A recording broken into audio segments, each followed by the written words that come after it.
Welcome everybody to TACoS. My tacos just spilled. TACoS Tuesday. We are back here. This is our second TACoS Tuesday event of the day. Vince, we had that PPC roundtable this morning. You had tacos there in the morning. Do you still have tacos again right now? You know what? I was tacoed out. I ate we ate them all, but then I just realized I have this water bottle here. It says, you can't read it, it's backwards. It literally says, let's taco about fitness. Let's taco about Amazon. How about that? Fitness. Yeah. So yeah, because I'm not obviously doing fitness. So let's talk about Amazon, and specifically, let's talk more about tacos for those that did not tune in for this morning's PPC panel at 10 a.m. with Cherie Yvette, the urban cowgirl, which go watch the replay. It'll be amazing. The replay definitely is up on YouTube and on Facebook. Guys, make sure to check it out. But I'm going to dig into my first taco, which is the surf and turf taco, Carne Sada with shrimp. All right. Now, while I'm doing that, I'm eating real tacos. Vince, can you let everybody know why this event is called TACoS Tuesday and what in the heck it has to do with PPC? Right, sure.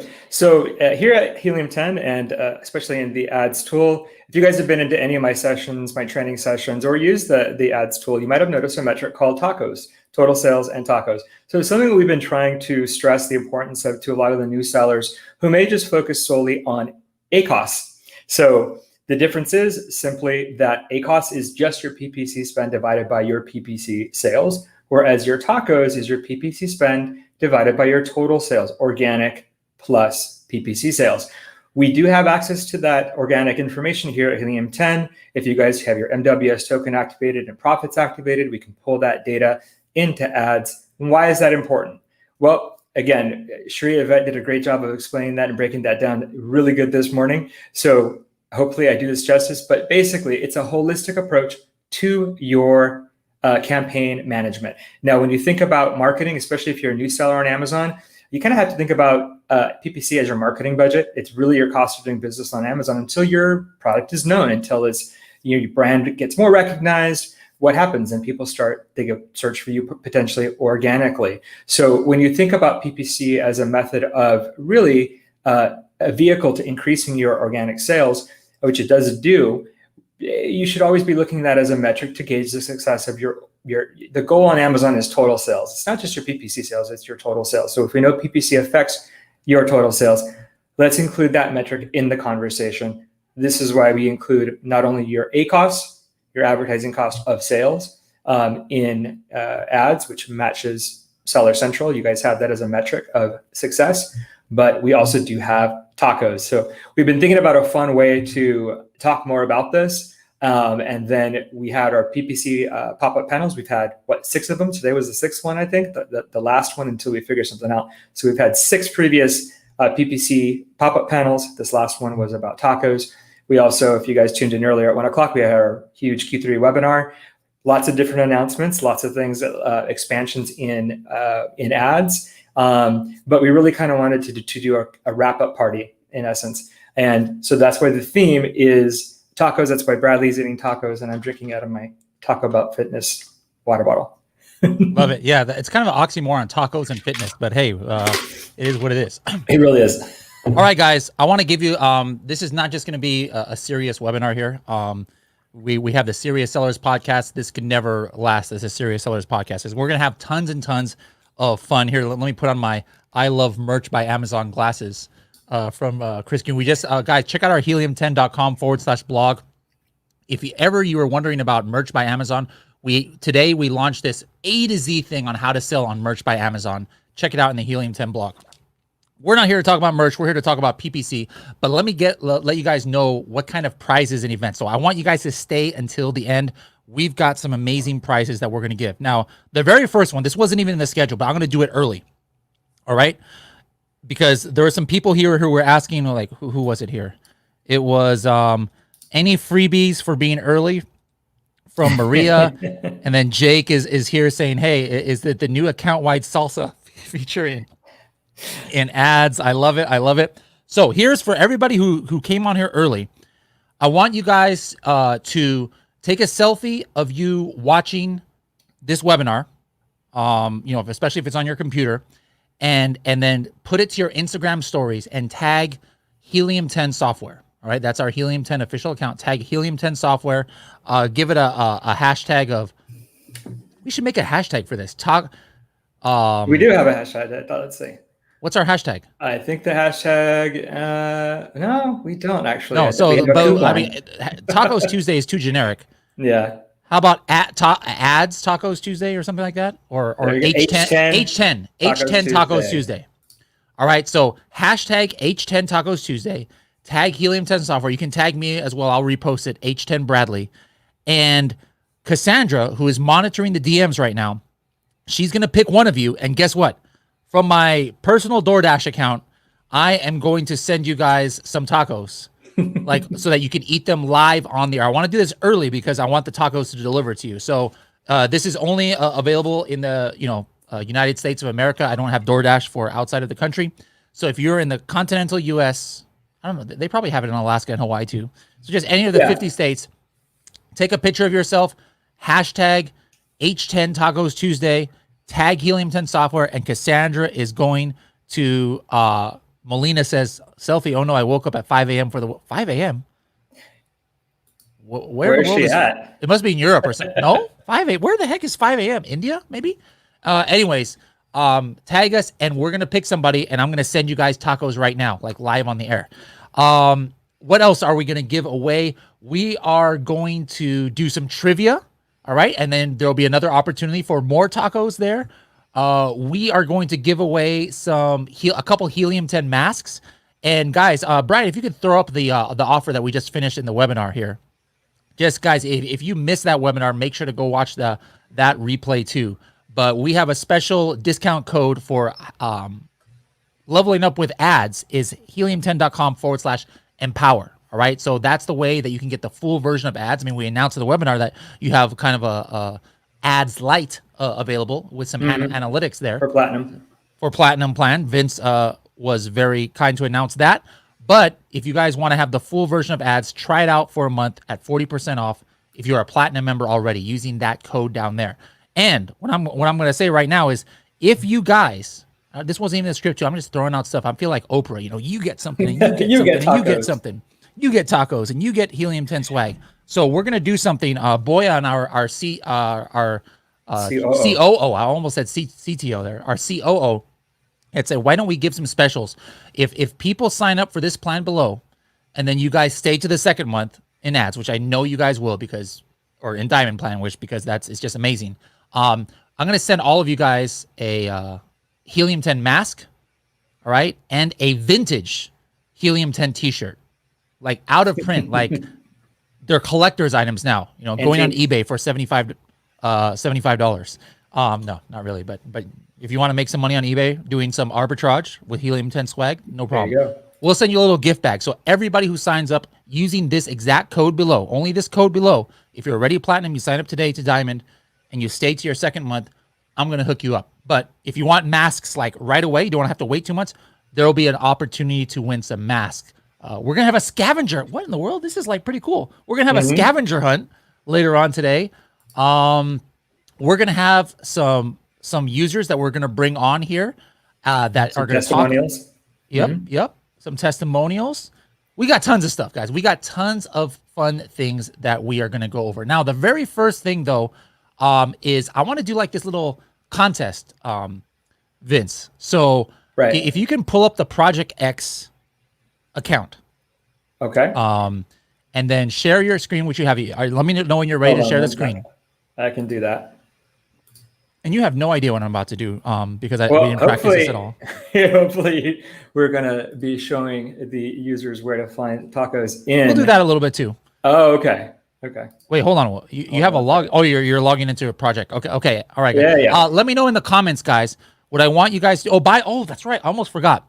If we can get up to 500 live viewers, and we do that by you guys tweeting this out, sharing it on your social media, getting people to come in, I'm going to try and do something crazy. I've got some things here.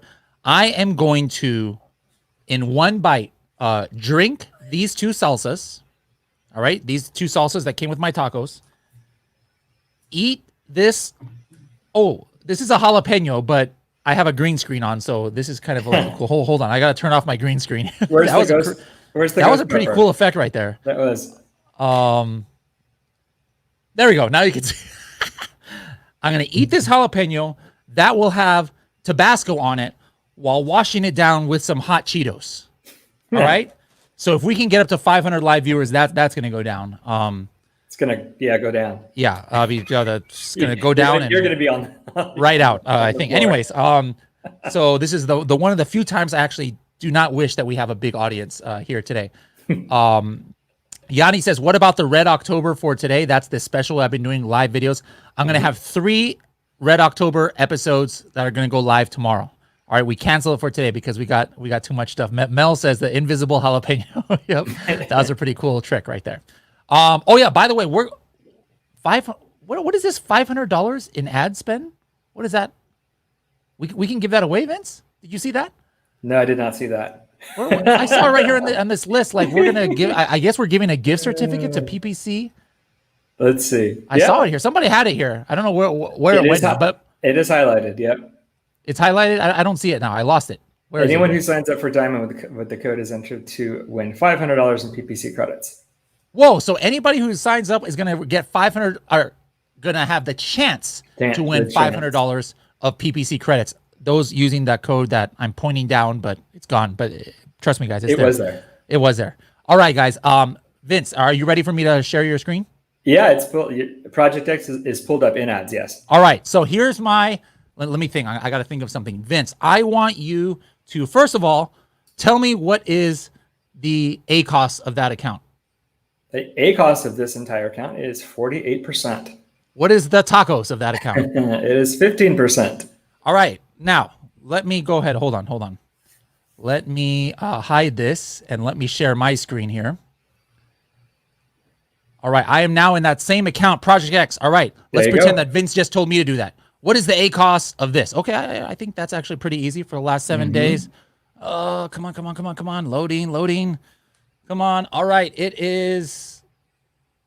Wait. Oh, I got to change the date. I got to change the date to the last 7 days from here because remember Amazon ads tell them why offset. I'm going 3 days before, Vince. So he's going 3 days offset because in ads we do not use the past 72 hours or most recent 72 hours worth of data within the platform because it's extremely volatile.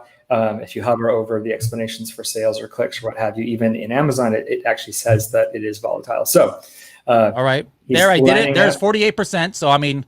Right. I'm already really slow here compared to Vince. Now the TACoS. Save your total spend. You got to write that down somewhere. Okay. Wait. I got to write this down. $1,000. $221.68. And then, all right. What date is this? 19th through 25th. Hold on, guys.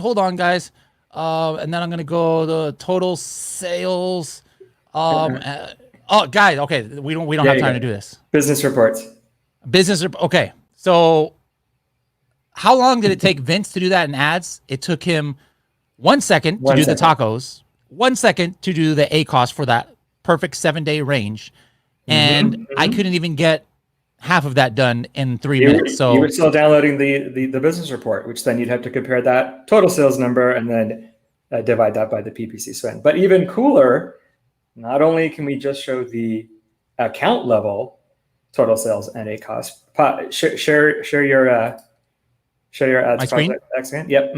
Or your screen, your Project X, your screen. All right. There you go. So not only can we get at a high level here, this is basically all his campaigns, right, for Project X. But if we just pop over to the analytics section, which platinum level members actually do have access to this now. If they have their MWS token activated with us, you're going to see your total sales and your TACoS here too. So this is basically all the products. And then the TACoS is right here. So you get the comparison at a product level. This is the sales and the spend that you've had just from your PPC campaigns. And then so each one of the campaigns that you might have these products in several campaigns. This is the total for those. But the actuals are included here, which is the total sales.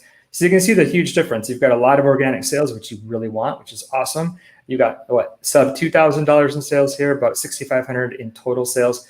So you see how dramatic that is comparing just your ACoS versus your TACoS are your total sales. And both of these are actually explained as well within tooltips. But that's how easy it is not only to see your total sales and your TACoS at a high level on the dashboard, but also to get that breakdown of your total sales and your TACoS per product. Okay. All right. Keep that window right there, Vince. Okay. Mission number 2. I want you to tell me if, or show me if there is a suggestion for some keywords, maybe in the coffin shelf or egg tray, that have been converting well from a broad or auto campaign, and that you got 1 or 2 conversions, and you probably need to add it to the manual campaign. And then I want you to add it to the manual campaign. Okay. So all you got to do is in analytics is search for, you said you wanted to see search terms? Yep. No, Okay. I'm saying like I wanted the suggestions. I think you can do this even faster. Oh yeah, even faster. Like, guys, we didn't practice this because Vince I'm has no showing idea people what I'm the doing. manual. I'm showing people the manual. Yeah, he's showing the manual. I'm saying let's go next level here. Which is still quicker than. So did ads find any new keywords from a broad or auto campaign For your in the egg tray, in the egg trays for the new keywords? Let's see, which campaign were you looking for? The research? Not bids, new keywords. Oh, new keywords. Got it. Yep, it has. So ads did the job for you of searching your search terms in your auto campaign, searching your search terms in your research campaign. It found this ASIN, which you could check if you have over 1 sale and less than 30% ACoS. You know, let's actually check this to make sure this is relevant to you. It is. So this is a relevant ASIN.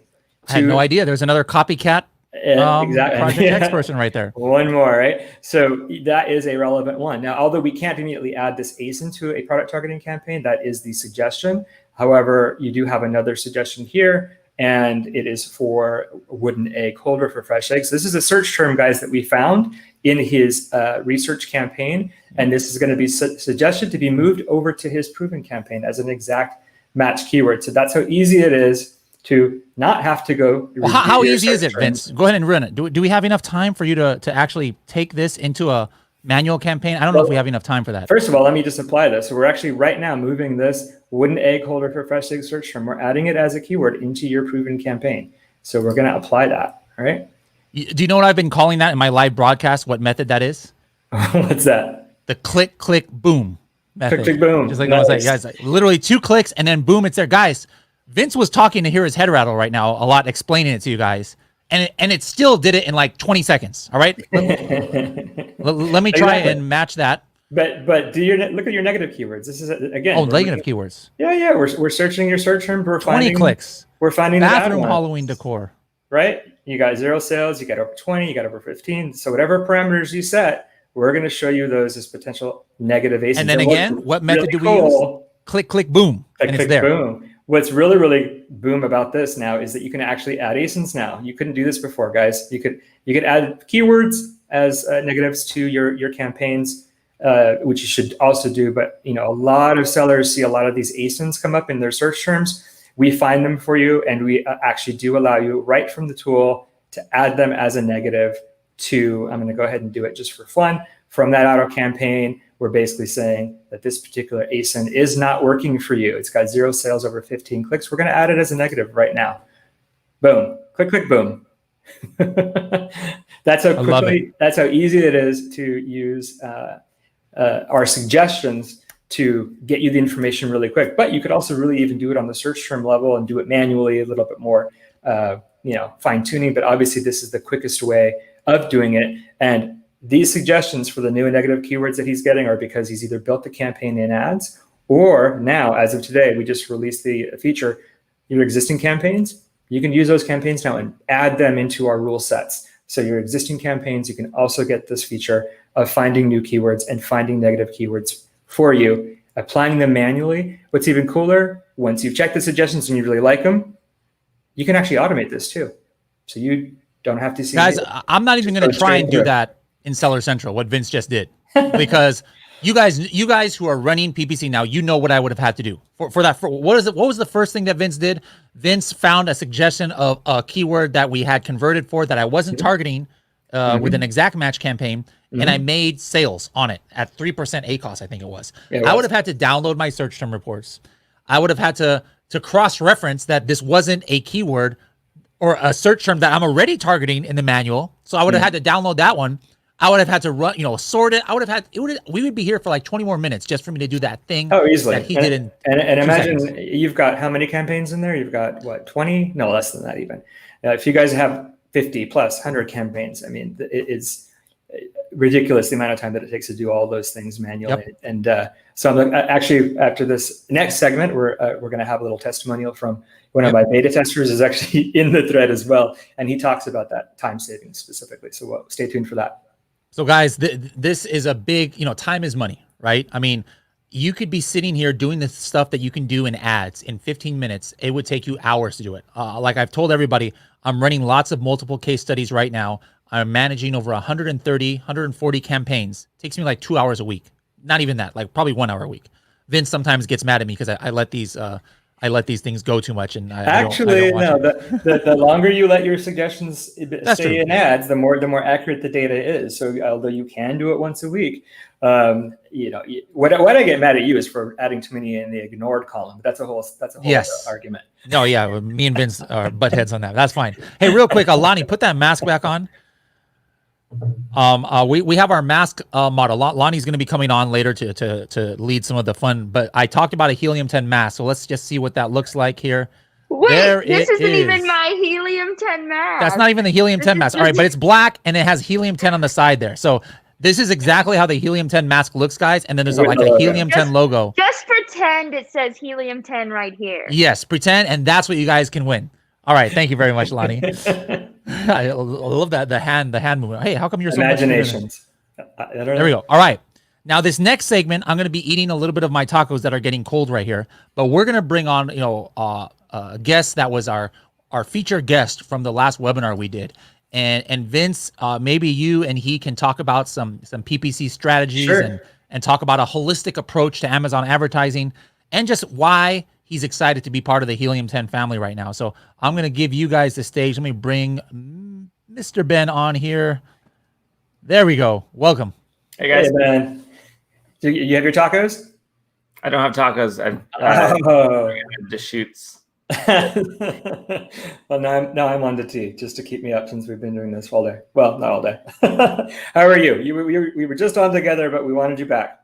Yeah, no, just excited to be here and kind of talk about tacos. And yeah, so you heard everything that we were just sharing, kind of the theme of the event, this after party. So share your holistic view of your press from a press design angle, and obviously for the viewers that don't know, go ahead and introduce yourself and explain what the announcement was for those that might have missed it.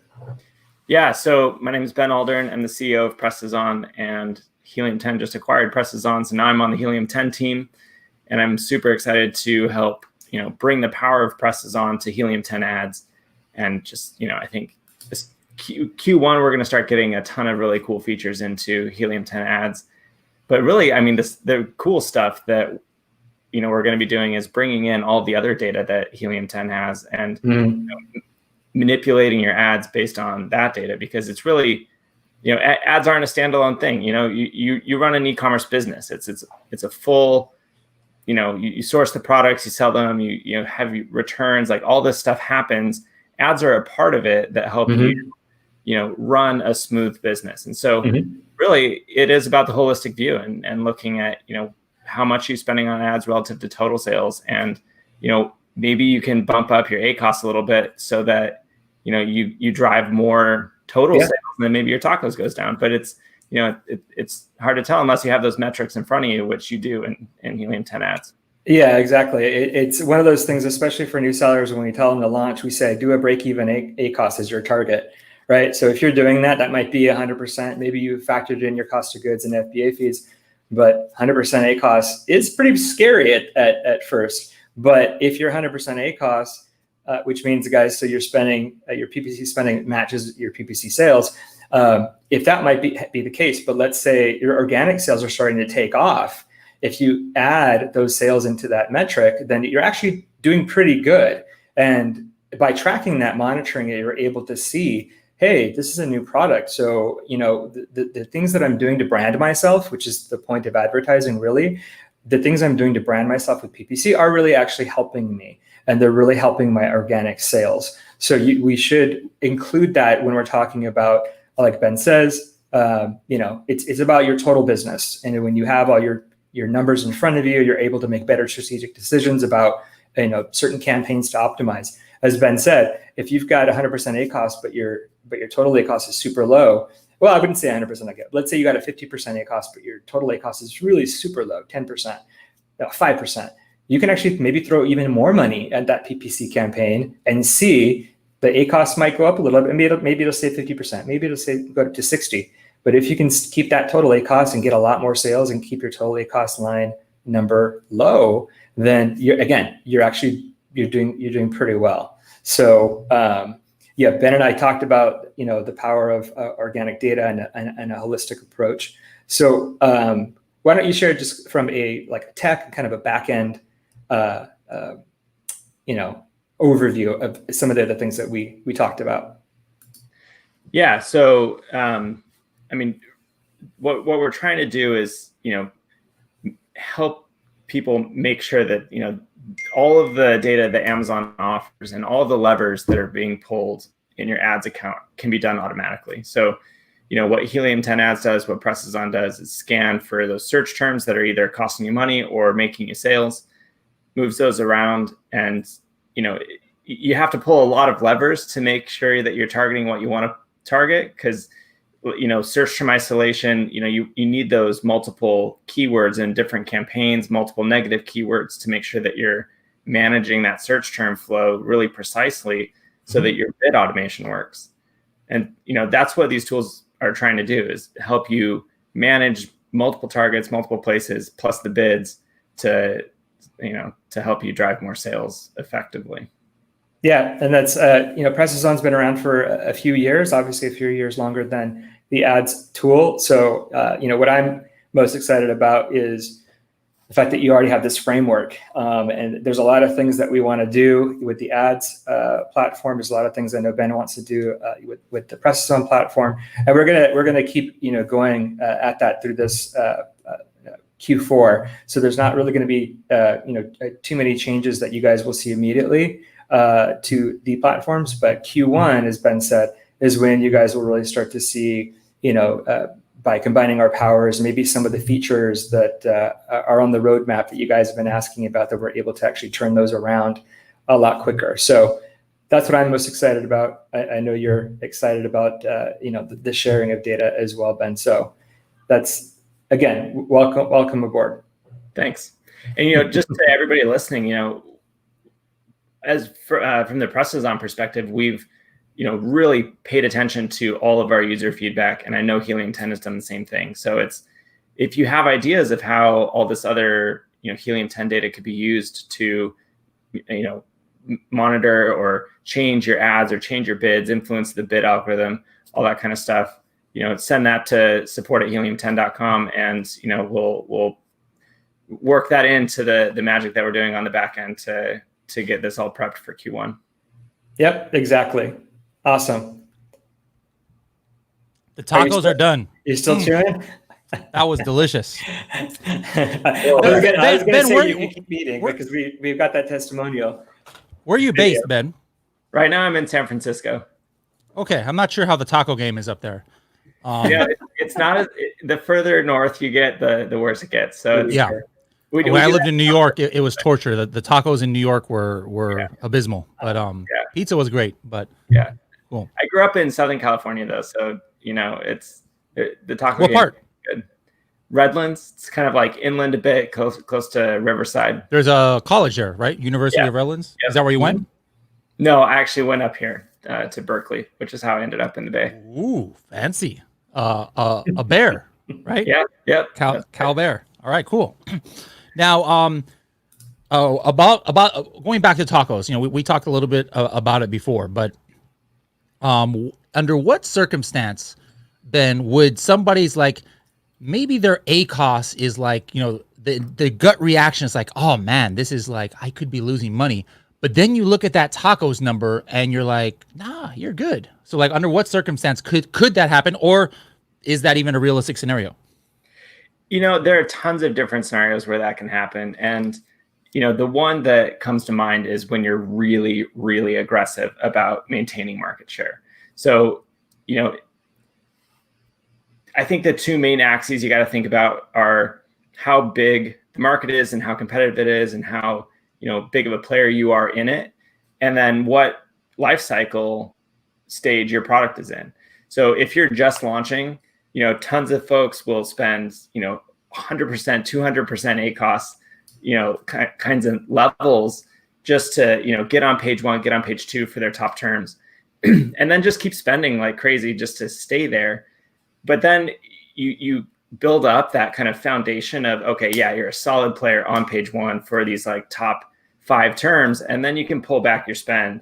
And, especially, some of these markets, some of these niches that have, the top like 3 listings get like 90% of the sales.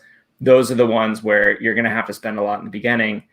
But once you get to that top spot, your TACoS is going to drop like crazy. Your ACoS might still be pretty high, but you need to defend that spot.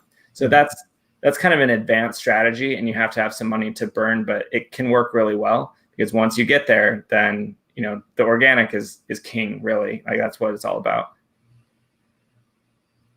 Whoops, I had muted myself there. Excellent, excellent. So Ben, it's going to be exciting. I think you've been maybe having a little bit of FOMO seeing Lonnie in the tequila room. You have not visited. Have you visited the tequila room yet at our office? I haven't even been down to the office. You haven't even been to our office yet. All right. Yeah. Well, once things open up again, we'll have to have you there, and we'll have instead of Tacos Tuesday, Tequila Tuesday there at the office like we used to have. Yeah. What was that thing that we used to have? Bar Cart Friday. We have a lot of strange. We had Bar Cart Fridays. Bar Cart Fridays, Tacos Tuesdays. We Brian like was our bartender extraordinaire. Yes. Guys, we're gonna a couple of prizes I forgot to mention. We're gonna have some contests here. There's gonna be a one-on-one strategy session with Vince that you guys can have. There'll be a one-on-one with me as well. That'll be one of the prizes today. So make sure to stay until the end. Ben, thank you so much for joining us again. I mean, you had never come on a Helium 10 broadcast before, and in 3 hours you've been on twice already. So love it. Amazing. Thanks, guys. All right, we'll see you later, Ben. Thanks, Ben. All right, brought him back. All right, let's bring on Lonnie now. Lonnie is on. All right, how's it going? Now, Lonnie, I just saw that you sent me the person who won, and it was Gay from New Mexico. All right, from New Mexico, yeah, Gay Mosley. So congrats. Did you order the tacos? I'm about to right now. So I figure what's about to happen right now? Is this the trivia section? This is the trivia section. So pretty much what's going to happen, guys, is I'm going to ask you guys some questions about taco trivia just to keep it fun. Go ahead and make sure to comment. This is going to be really fun. We're going to be taking this little test together, and let's see how much taco trivia you really know. All right, so let's get started. And please, there is no wrong answers, so let's just go ahead and answer. So according to Mexican tradition, when should tacos be eaten? And I'll give you some options here. Breakfast, lunch, dinner, or dessert. So what do you guys think? I am half Hispanic, and personally, I think my family always eats during lunchtime tacos. We have our little Carne Sada, which can also be just kind of like a family barbecue. Okay, so Kasorji 1 said dessert. Vanja said lunch. North by T North said dinner. Oh, Danielle Keenan, she has the right idea. She said all meals. Well, actually, the correct answer is actually dinner. So even I was wrong. Jason also has the right idea all the time. All right, let's go to question number 2. Which of these ingredients does not belong in a carne asada street taco? All right, let's see. So the options are cheese, beans, lime, or cabbage. I'm going to say cabbage because usually cabbage only goes in a shrimp or fish taco. But what do you guys think? Helium 10 saying, going back to the first question, there is never a bad time for tacos. Correct. Cabbage. All right, I'm seeing that again. Tim said beans. Bogdan said beans. Cabbage. All right, let's click and find out. Oh, wow. I thought it was cabbage. It's actually cheese. So I guess cabbage does go into an authentic carne asada taco. Wow. Okay, look at learning something new every day. All right. So the next one is, what does the acronym MST stand for? So the letters MST, and the options are Mexican street tacos, which is what I would think just because of the topic, Mexican Standard Time, Mexican Stand Together, and Make Some Tortillas. I'm not sure. I'm going to say Mexican Street Taco. What about you guys? So Mexican Standard Time, Mexican Stand Together, or Make Some Tortillas. Roger is doing the correct one, which is Mountain Standard Time. That's also what I think. But let's see. Tim said the first one. I know, Michelle, this is also too funny for me. I really can't deal with this. And the correct answer is Mexican Standard Time. Okay, this is so funny, guys. I've never taken a test like this. And I'm honestly kind of embarrassed that I've got 2 out of 3 wrong. And I am also half Hispanic. So... Real quick, Lonnie, I just wanted to let Gay know that you must live in the middle of nowhere, because I just tried on my app, Postmates, DoorDash, Grubhub, nobody delivers to your location. So what we'll do is Cassandra, if she's listening, will send you a helium-10 mask instead. All right, helium-10 mask and maybe a couple of little swag things. But unfortunately, could not send tacos to New Mexico. Sorry, Gay. All right, well, we're definitely going to have to hook you up with some helium-10 swag because of that. So definitely keep an eye out for that. Cassandra, make a note. I'll make sure to talk to you about that as well. So keep on going with the trivia question. Which is the most common seafood taco? So we got a crab taco, a shrimp taco, fish taco, or a calamari taco. This is, I mean, if I get this one wrong, this one has got to be. What? Well, let me think. Let me see if I think it's gonna be fish. I mean, it's got to be, right? It's got to be fish, right? Well, actually, you know, a little funny thing. So you know how calamari is octopus, right? Okay. Well, in Japanese, octopus is taco. So technically, this would be taco. So that's this is so today is Octopus Tuesday, not Octopus Tuesday. Exactly. All right, so people are saying fish taco, calamari, fish taco. Okay, let's try fish. Yep, it was it. Fish taco. Yeah, if I got that one wrong, then. Yeah, shrimp tacos honestly was my second choice though, because some shrimp tacos, grilled shrimp tacos. Ooh, okay, this is a good question. So we have 2 more questions. By the way, the winner of this, the one that Lonnie picks, whoever's been getting the answers right, we're gonna try again to do a DoorDash tacos to you. But please don't. Let us know if you live in the middle of nowhere, where Postmates and DoorDash don't deliver to. So we'll have to figure something else out. But if it's not, it's okay too. We'll just send you some swag. We'll make sure you're taking care of. 2 more questions. Yeah. It is estimated that last year, Americans ate how many tacos? 1 billion, 3 billion, 4.7 billion, or 4.5 billion? What do you guys think? I honestly think that it's going to be 3 billion, and that's honestly not even just all of America. That's just California, to be honest. That's just my house. That is just my family. All right. So Twinkle Gupta said 4.5 billion. That is a lot of tacos. Can you imagine that? So let's see. 4.7. 3. Roger says 4.7. Superior Flag says 4.5. Vanya 4.5. Jake says 4. All right. Survey says 4.5 billion is the answer. Wow. That is an insane amount of tacos. I can't even imagine that many tacos. All right. So last question. And don't worry, guys, I will be back. If you've already seen me during the webinar, I'm going to be back 2 more times to do some little fun things. So here's an important one. When is National Taco Day? I wish it was today, but I don't think it's today. So our options are October 3rd, October 16th, September 16th, or May 5th. So what do you guys think? Vince, what do you think? I have no idea. October 3rd? Well, October 3rd? Okay, well, I was going to say May 5th because May 5th is Cinco de Mayo, right? Cinco de Mayo. Mm-hmm. Twinkle I don't know if that's says National October Taco Day 3rd. as well. Teresa May says 5th. Cinco de Mayo. Yep. All right, so let's check. I'm going to put May 5th. Oh, wrong. Wow, Vince, you were right. It was October 3rd. How did you know that? I love tacos. I literally Oh, have there 2 you tacos go. t-shirts at home and didn't bring them.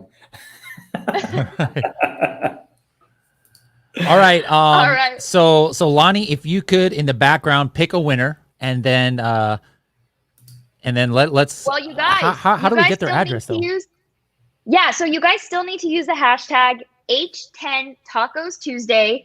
Go ahead and post on your social media accounts, on Twitter. Use the hashtag H10 Tacos Tuesday. Oh, there you go. There's a little banner at the bottom. So go ahead and do that. The next person who does that, I'm going to go ahead and pick them. So make sure you post. Oh, someone already posted a picture of me. That is not a cute picture of me, but all right. So this is the winner. So Voman, if I'm pronouncing your name correctly, I'm going to go ahead and DM you and just make sure to send me your address if you're in the US, and we could send some tacos to you. If not, don't worry. We're still going to hook it up with some swag. All right. Thank you so much, Lonnie, and we'll see you back in a little bit. Now, Vince, I don't know if you did you interview Jake, or did he just make a video by himself, or? No. It was a really quick interview. He's kind of shy, so he needed the prompting. So yeah, we wanted to hear back, we wanted you guys to hear from some of our sellers. From some of our ads users. And yeah, Jake is in this thread. He's been with me since the beginning, so to speak. So since early this year, since ads launched. But let's him tell. All right, Brian, if you could play that video, please. The software I'd used before to manage it myself, I didn't do it. I didn't get to it. It was too click heavy and it didn't get done. Got it. So knowing what we knew about the Helium 10 tools before ads, we were excited to see what you guys were doing with it, and seeing the little glimpses in the webinars. I'm like, I gotta have this. Awesome. So now it gets done. And I don't necessarily touch it every day, probably 3 out of 5 days a week, business week, sometimes every day, depending on what kind of time I'm working with. And you're managing how many campaigns again? I think a little over 120. So some doing better than others. Right. Some doing really, really well. Others kind of look at sideways, but yeah, that's kind of the nature of the beast. And you mentioned just a couple of times to me, like just the time savings. It's hard to quantify. Yeah, I can't quantify. Like it's literally as simple as getting done versus not. Right. I mean, it saved me days, like to go through and blow through all my suggestions, which if I kind of let it go, sometimes gets up to 300, 400, or 500. I can filter all those down to certain campaigns and kind of do them in chunks. Right. And then, I'll whittle down from there. That work just doesn't get done if I don't have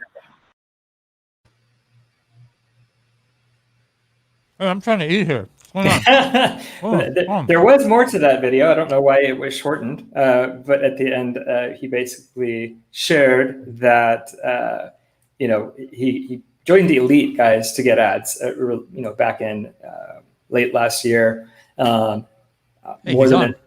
Yeah, he's on right now. Yeah, he's giving an answer to the tacos question. But he when that first round, obviously when we first launched ads, it was only available to elite members, and now it is available to Diamond as well. And we have a little mini version of it available for you Platinum users. But to quantify the time savings versus the cost of just having ads, which is just included now in the price of Diamond, is just something that he definitely says that he highly recommends it. So that was the end of that video. Don't know what happened to it, but thank you, Jake, for sharing that. And while you're still chewing, Bradley, I did see a couple of questions I had mentioned the editable rules now available in ads that launched today. If you guys do want to see me go through a demo of that and do a training of that, it's in ads. Just click on the learn button on the dashboard of ads. The learn button is there's a little video icon next to it. It's basically on the title of every single page in ads. It'll show you all the pro trainings that are available. The rules editing capabilities is the last, because it's the last one we just did. We launched it today. It's the last one. I believe it's the 6th video. So go there, click on that. It's an 18-minute overview, really quick overview of how to use the editable rules that we just launched today in ads. Whether you've created the campaigns in ads and you want to do some edits, or if you want to use some of your existing campaigns that you've just uploaded and you take advantage of our rule sets for those suggestions that Bradley has mentioned and now that you've heard Jake mention as well. Awesome. All right. Well, thank you, Jake, for sharing your experience. And remember, guys, this is not something that only elite members, can use ads. Anybody who is just starting out with selling on Amazon, starting out with Helium 10, you can take advantage of that plan. So, Brian, if you just throw up that link again, remember, anybody who joins today on this link and stays through the second month, we're going to give you a swag bag of some Helium 10 vintage gear, some brand new Helium 10 mask, maybe some pens, a couple of things. So helium10.com/empower. And anybody who joins during this exact time frame, all right, not tomorrow. Actually, tomorrow is the last day of this, but during this time frame, during this webinar, you're going to be entered into a contest for $500 of PPC spend. We're gonna get that done for you. And is there anything else that I for some reason I cannot find that list of the prizes. It's on top. It's at the very top. Yep, at the schedule that you're looking at, it's basically at the top. Now, but I don't know how many of those were ideas though. So we have. What? Am I reading that number 3? Do you see number 3 right there, Vince? Let's see here. Number 3. Is that real? 1, 2. I see the PPC credits is a potential giveaway. I see the one-on-one session with Vince, but is that really? Are we really doing this? Number 3? 1, 2, 3. Vince? No, I don't think so. But I mean, not for everybody. But is that part of the drawing? That's pretty crazy. It might be that. It's on here. So marketing. I do see that Bradley eats a ghost pepper. So yeah, Bradley eats ghost pepper once we hit 1,000 views. But we're not there yet. So anyways, guys, the thing that I can't believe, but you know what? It's not my fault. If we get in trouble for this, it's marketing's fault because they made this sheet. But one lucky person who signs up today is going to win a full year of the Diamond Plan. That's the grand prize. A full 197 times 12. That's like a lot of money. $1,200. No, it's more than $1,200. Right? That's like $1,200. Wow, that's a ridiculous grand prize.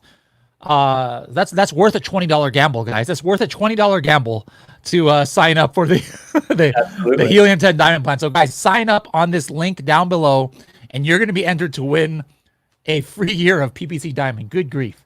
And then the other 2 things are a one-on-one session with myself, and everybody who signs up gets a Helium 10 mask. If you stay to the second month, we'll send that to you.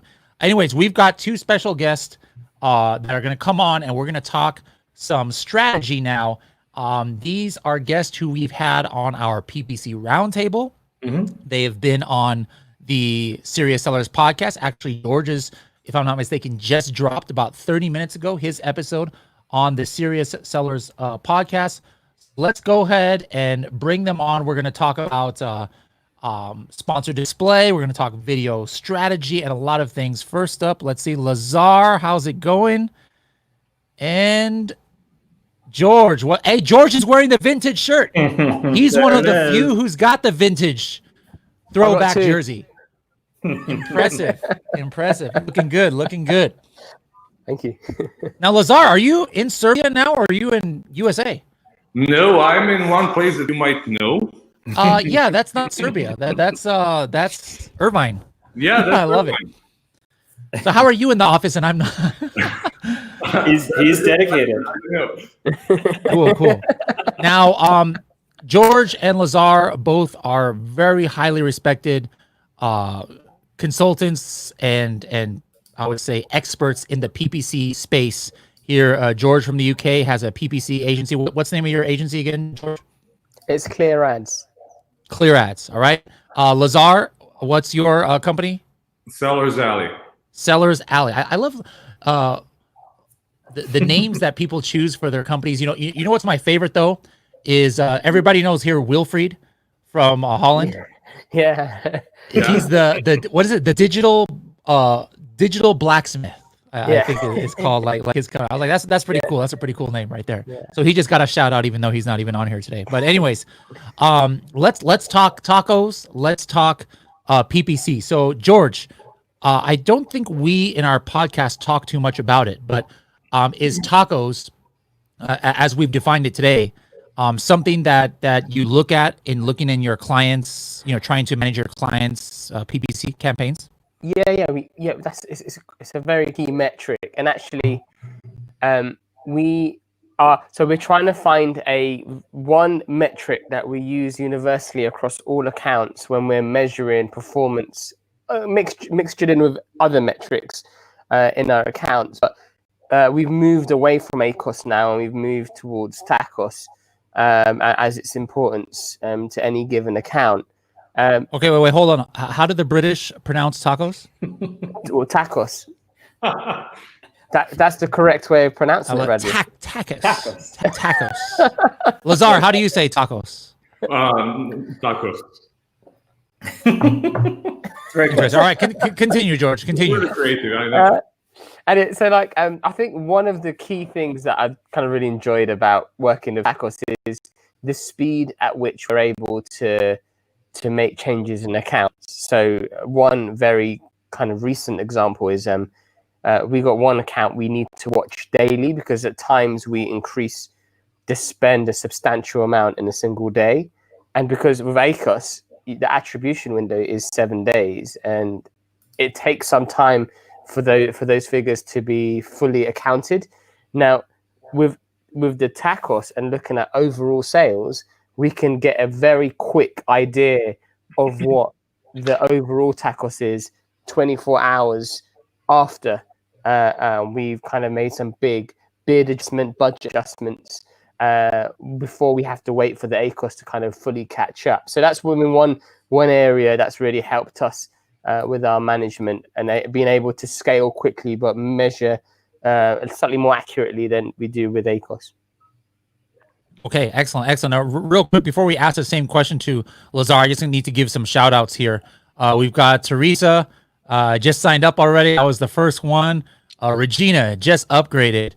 And Miguel just upgraded. Hey, these are all you viewers. So Facebook users, Facebook members, up your game. YouTube is crushing it, taking action here. I think they want that free year of Diamond. That's ridiculous. I had to ask Vince if that was real, but anyways, Lazar, same question. When you usually come on here and you give some ridiculous high level, insights into attribution and DSP and things like that. But even no matter if you have a client that is a 7 or 8 figure seller who is managing those kind of campaigns, or a brand new seller who just has maybe 1 or 2 campaigns, would you say that TACoS is important regardless of the level of seller?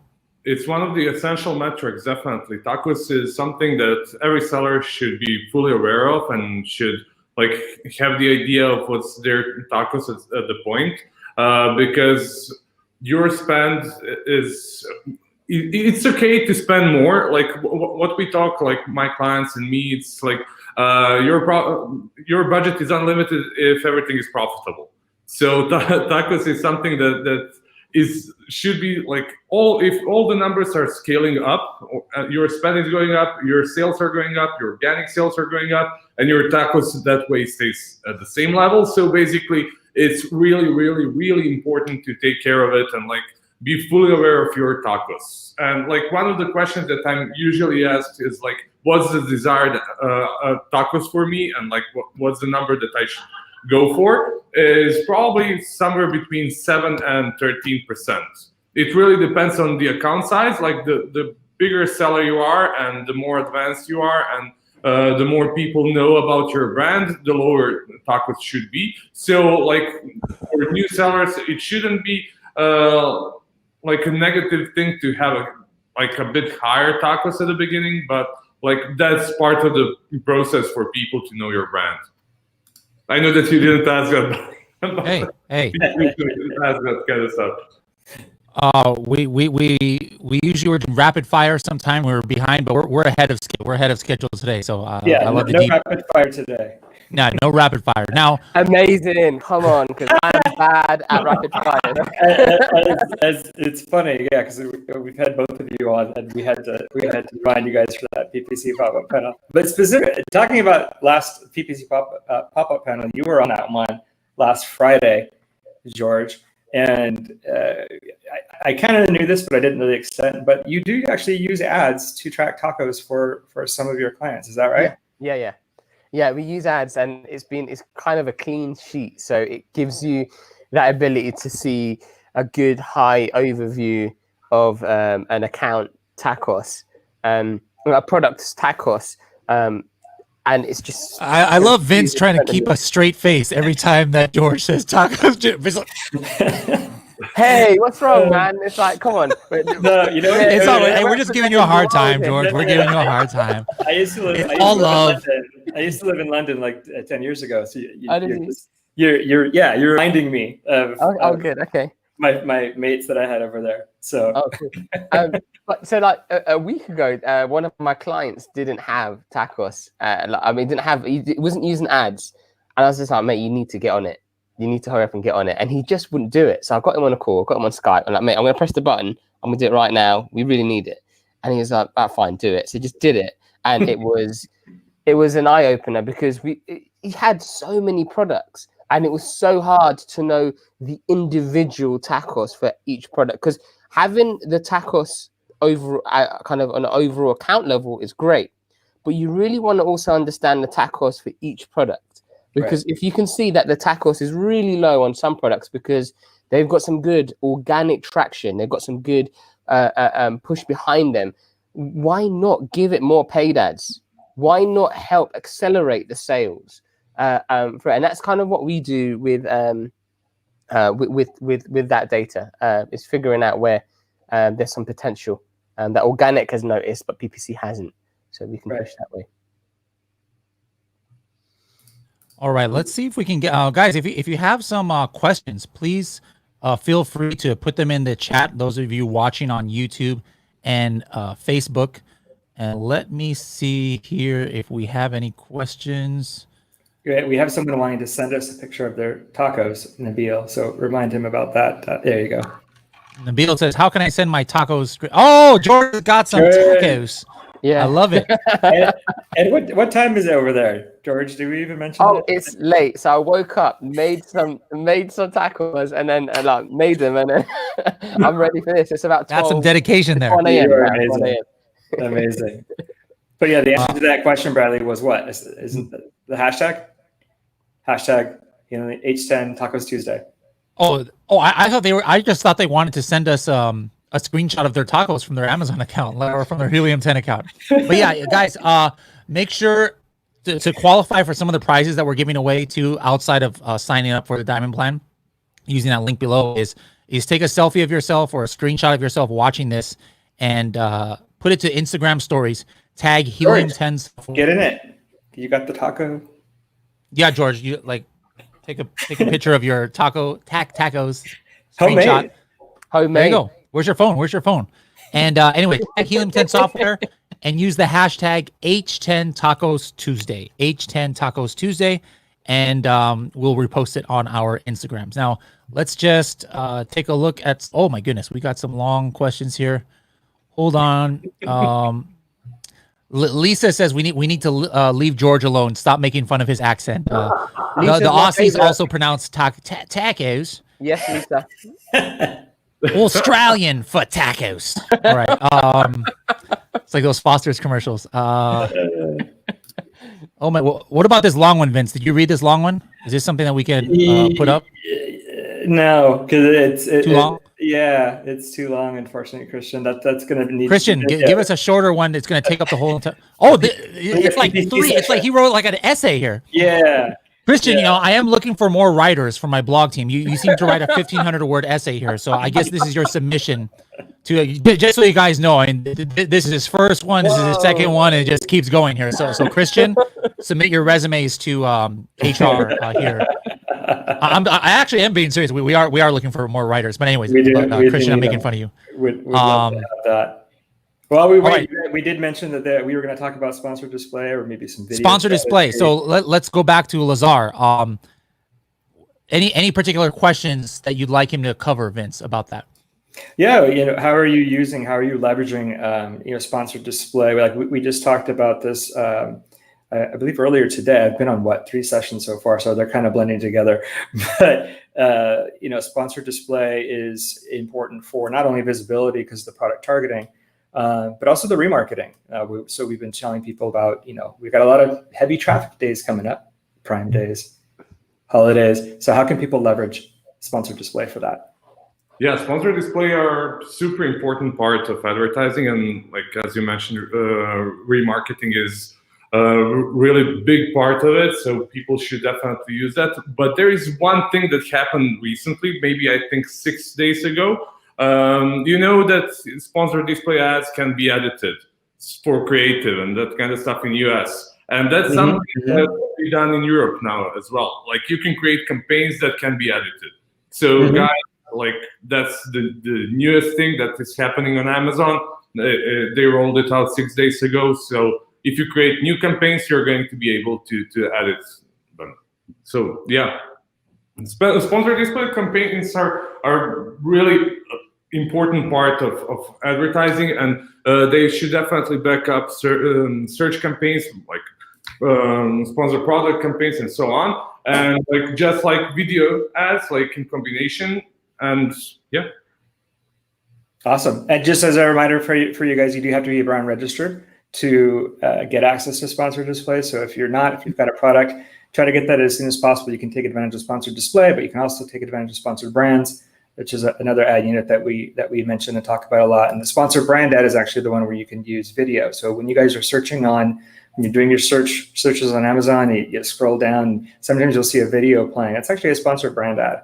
So obviously those are really great and convert highly. Cherie Yvette on today's PPC pop-up panel said that we could actually do a whole panel just on video. That's how important that they are. That's how much they're converting. That's how the need for that is going to grow. But again, only available if you are brand registered. So try to get that done so you can take advantage before Prime Day is coming up. Now that we have a date, October 13th, but as well as the holiday rush, which is coming up. And I don't know about you guys, but I expect a lot more holiday sales on Amazon this year than last year. What do you guys think? It's going to be mental. I think it's going to be absolutely bonkers because of how everything's so squeezed in together. You are so British, Troy. It's going to be mental. Absolutely bonkers. I love it. I love it. I'm waiting for him to say brilliant. Don't joke on your tacos. No, it's all good. It's all good. No, but hey, what George said is right, because I think also not just Prime Day, but didn't I? You guys correct me if I'm wrong, but didn't I read that there are some major retailers like Walmart and Target or somebody who is not even doing Black Friday, like having the traditional thing. So if there's some big retailers who are avoiding Black Friday just because they're worried about the COVID situation and people gathered in small and that whole thing, which I think is going to happen. All the people who would stay up all night and do those things, where are they going to go now? They're going to go online. Right. They're going to go to Amazon. So real quick, I want to talk to you guys next also about. We're going to talk about this later in the show today with other guests too. But I wanted to ask you guys about some strategies as far as on the PPC side that you would do differently for Q4 or some of these events. But before we get to that, let's go over this question from Aliakesi. Says, what is the best way to choose products for targeting at sponsored display? Oh, great stuff. If you're going to go down a remarketing route, I would suggest looking at ASINs that are retail ready. So what I mean by that is they have a good amount of reviews behind them. They also got a good sales history and good volume of traffic too. So that's kind of the first point of call when we're looking at remarketing for sponsored display. But we would always just look at adding all of them because, I'm going to rapid fire. I'm going to try and stick to that because I could waffle on now. Right, that's what I would suggest. Lazar? Yeah, definitely. Products with a lot of impressions, like that you know that you have big audience of people going to product, just target those. I would definitely start from there. Yeah. One more shout out here with our first Facebook who did the diamond. All right, Mandy, you are entered into those contests that we had mentioned earlier. So congratulations, Mandy. Great job. And Scott's got a suggestion for you here, Vince. PPC balance show in the ads dashboard. What is PPC balance? Like how much you've spent so far? No, balance indicates how much you have left. So I think he's saying if you have a set daily budget, can we quantify that? Potentially. So you can see your percentage of budget that you've spent for the month. It is something that we have actually talked about to include in ads. You can, of course, see your spend at any given moment, so you always know where you stand with your spend, and you can compare that, we know, against your total sales, your TACoS. But as far as balances go, that'd be a feat, because you're talking about tracking all the entered campaign budgets of every campaign. It would be a lot of work, but maybe something that we could potentially do now that we have, again, the team with Presses on and their experience and engineering prowess. So potentially. He specified there. So yeah, your dollars spent so far. Correct. That day. All right, cool. Shout out to Trish, just upgraded right now. Awesome. Welcome to the ads and Helium 10 family. Christian did a rewrite. So he's really showing his writing skills where he took a novel and made an essay here. So let's see here. He's saying 39 total sales. Okay. Only 10 from PPC. 2 of which were from ASIN targeting. Okay. I'm with you, Christian. Today's sales totals alone 9 with only 1 coming from PPC. Having trouble. Which keywords are giving me the organic sales? Story last 3 weeks has been horrible PPC ACoS, but great TACoS. Please advise. All right. So let me just take the first part of organic sales. So it's going to be really hard to find out where your organic sales are coming from. Like the only way that you could have some insight with 100% certainty is through brand analytics. And that's if you have brand registry, and only if your product is one of the top 3 that were clicked on from a certain keyword search. All right. So obviously the number of keywords that you can be positive of is bringing you sales is going to be very, very low. But what I would do, Christian, is I would run Cerebro on your own listing. All right. And see where you are showing up both organically and in sponsored results. And just see every time I have ever run Cerebro on one of the listings I'm controlling, I'm always surprised at keywords I didn't even know I was on page 1 for.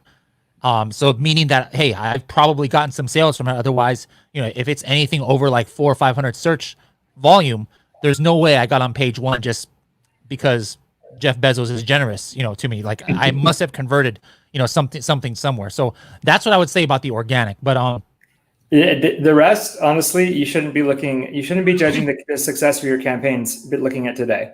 You shouldn't be looking at the past 3 days.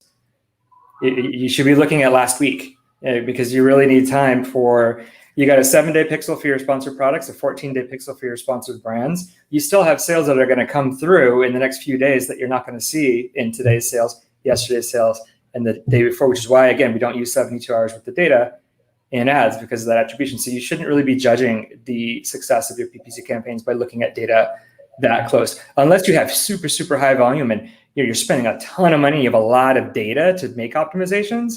If you're not in that scenario, it typically look outside that window completely and then gauge the success of the campaign. I mean, Christian, it almost seemed like you thought it was a bad thing because you kept using the word only. This many sales came from PPC. I mean, you don't know that number yet. You won't know that. Yeah, you won't know that number. And it's not a bad thing. Whereas like, oh no, I didn't give Amazon that much money for my hey, the fact that you, as Amazon sellers, we want organic sales. We're not having to pay anything, for those. Now you don't even have to worry about your ACoS, all right? It just goes directly to your TACoS, right? So don't think it's a bad thing to have only. Can I just add? But oh yeah, sorry. What do you say? Can you just get that question up again, Bradley, as well? Yes. Because if you look at 39 sales over 6 days, and then today sales alone is 9, so there's growth, right? So what you're doing, there's growth, right? Let's just get that clear. So already with the few days of attribution that's going to kick in, as I said earlier, the PPC on the ACoS is probably going to get better in the next few days. Now, your question is, are you going to react with this growth you've seen? Are you going to be a little bit more aggressive? Are you going to take that approach and actually put more eyes in front of your product right now? Because and then test and put a little bit more budget in today, and then see tomorrow. Do you see 10, 11 sales, right? And then keep doing that over the next few days. And if it looks like it slows down, put it down. Now you can do that with TACoS, right? You can't really do that with ACoS, and this is something to also bear in mind with your account.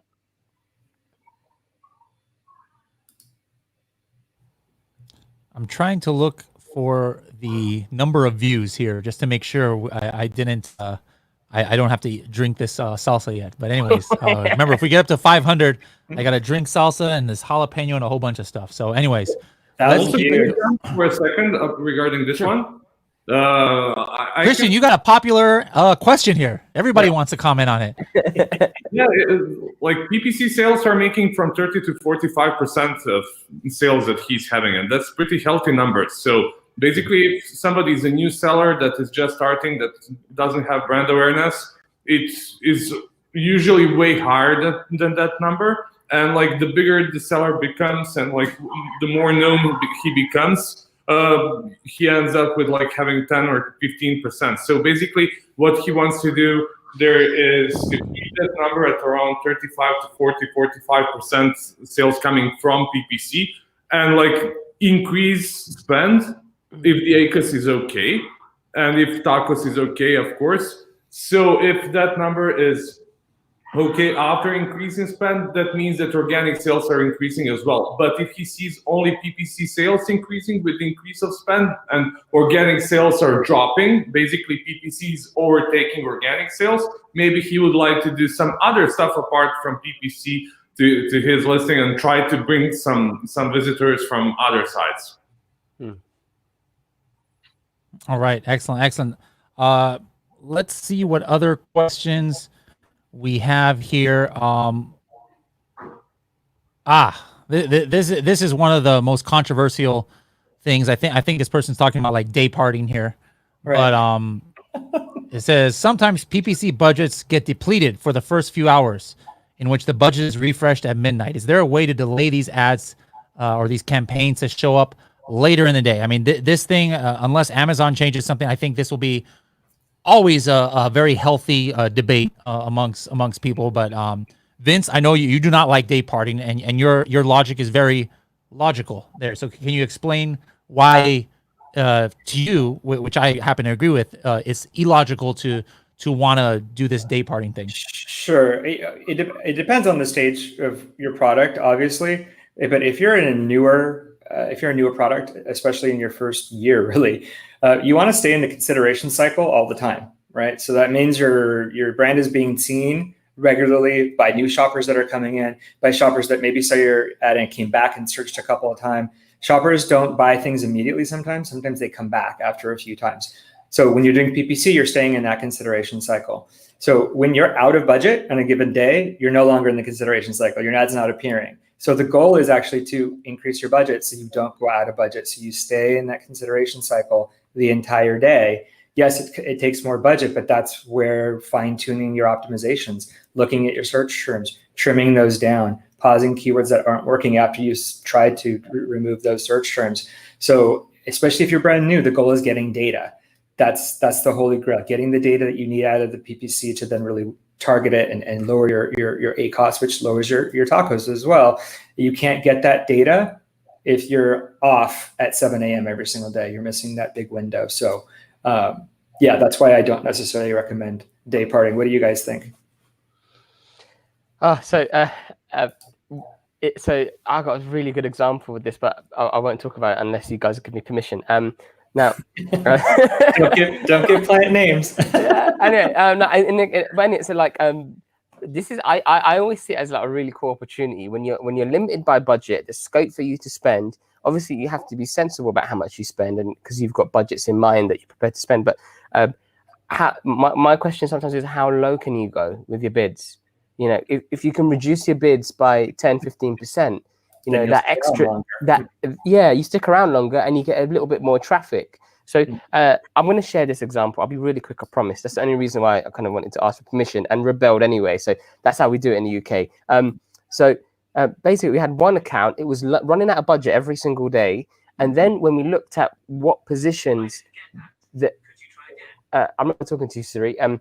So when I looked at the kind of the placements of the bids, we noticed that the kind of bottom of the search is where the sales were coming from.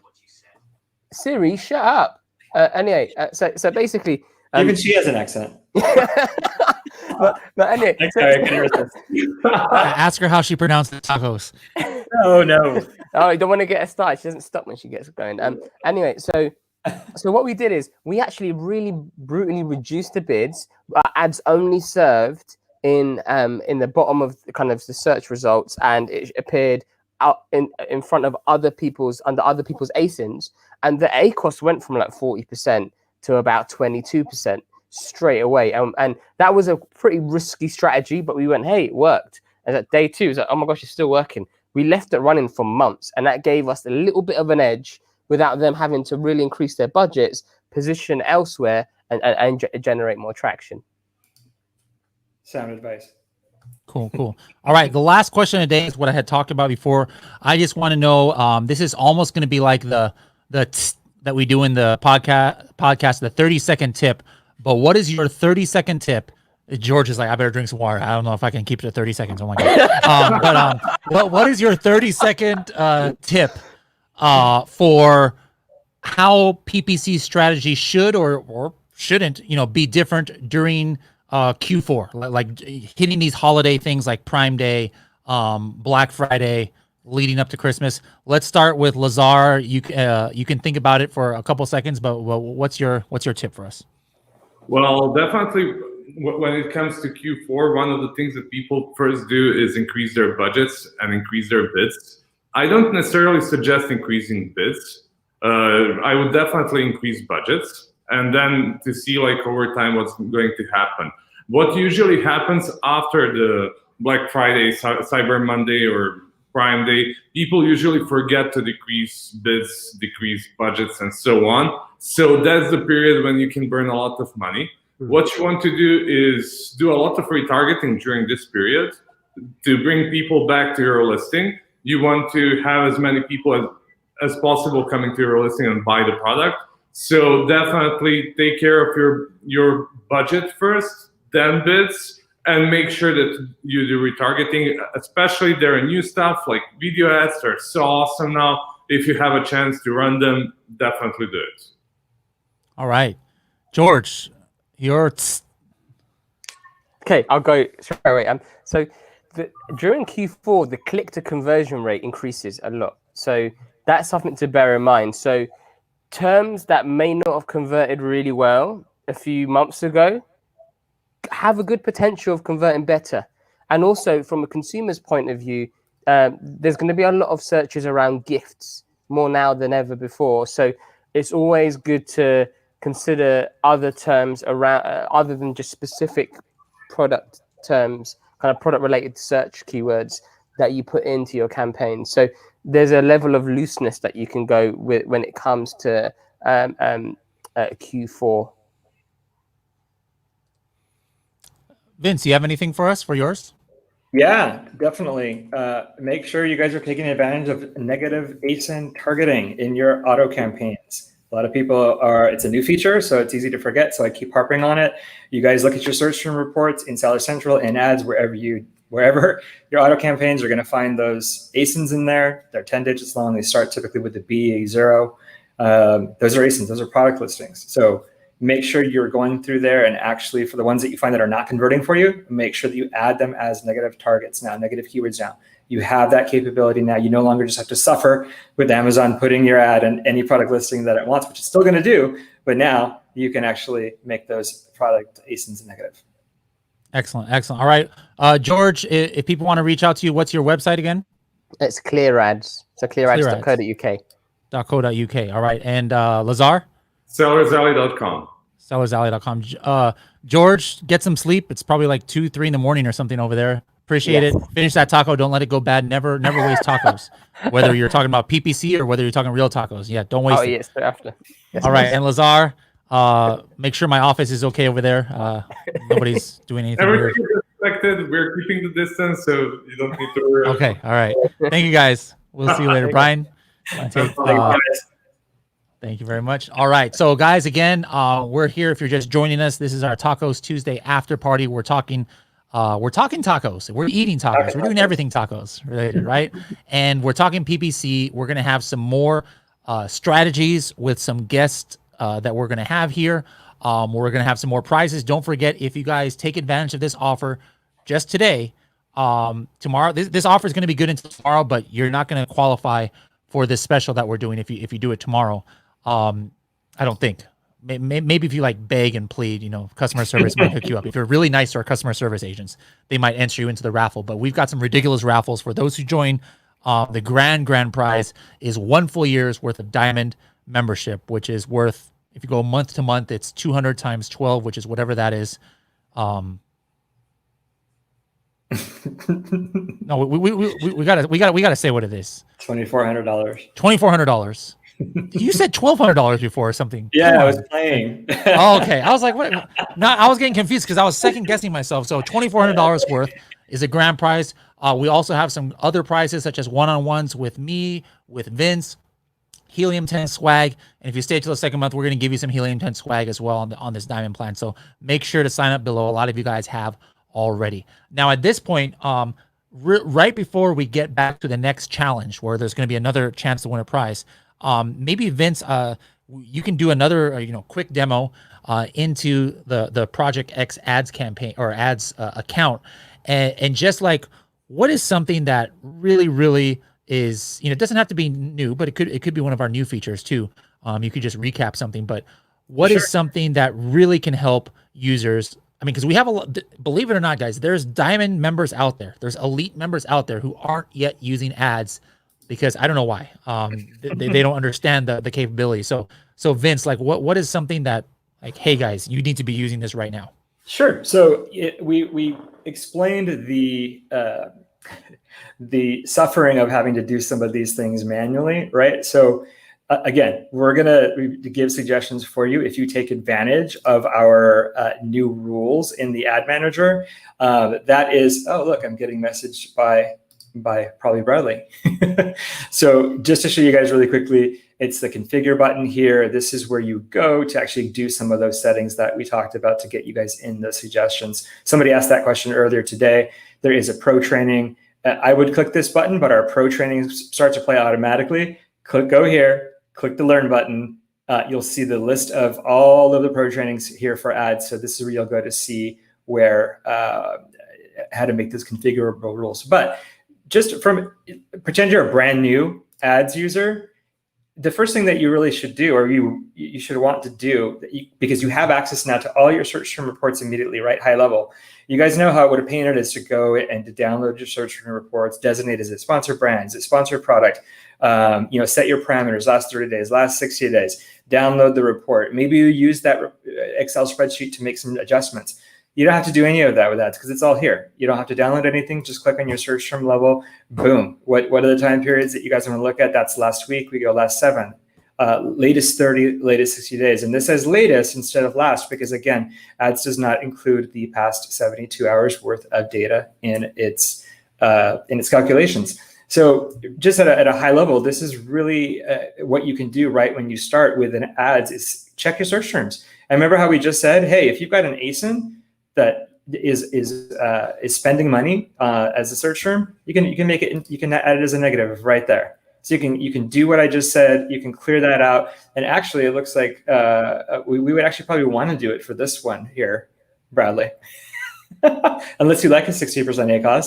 But you guys can see how easy it is for us to show your search terms. You can sort it however you want. Obviously, I think this is sorted by spend at the moment, but let's see if we can sort it by highest ACoS. Yeah. Oh, so some really bad ones here. So Goth, not working for you. So Bradley, hopefully you have made this negative somewhere, and he has. See, so he cleared that out. He saw the data. He made it a negative. You can see that one search term Goth was showing up in all these different campaigns. For you guys to have to do that manually through your search term reports and make pivot tables and sort all this data, it's hours and hours of work. So this is the tip for you guys that are doing this kind of stuff manually. You can see how easily this is going to save you time, and time is money. So you're going to save time and money doing this approach versus doing it manually in Seller Central.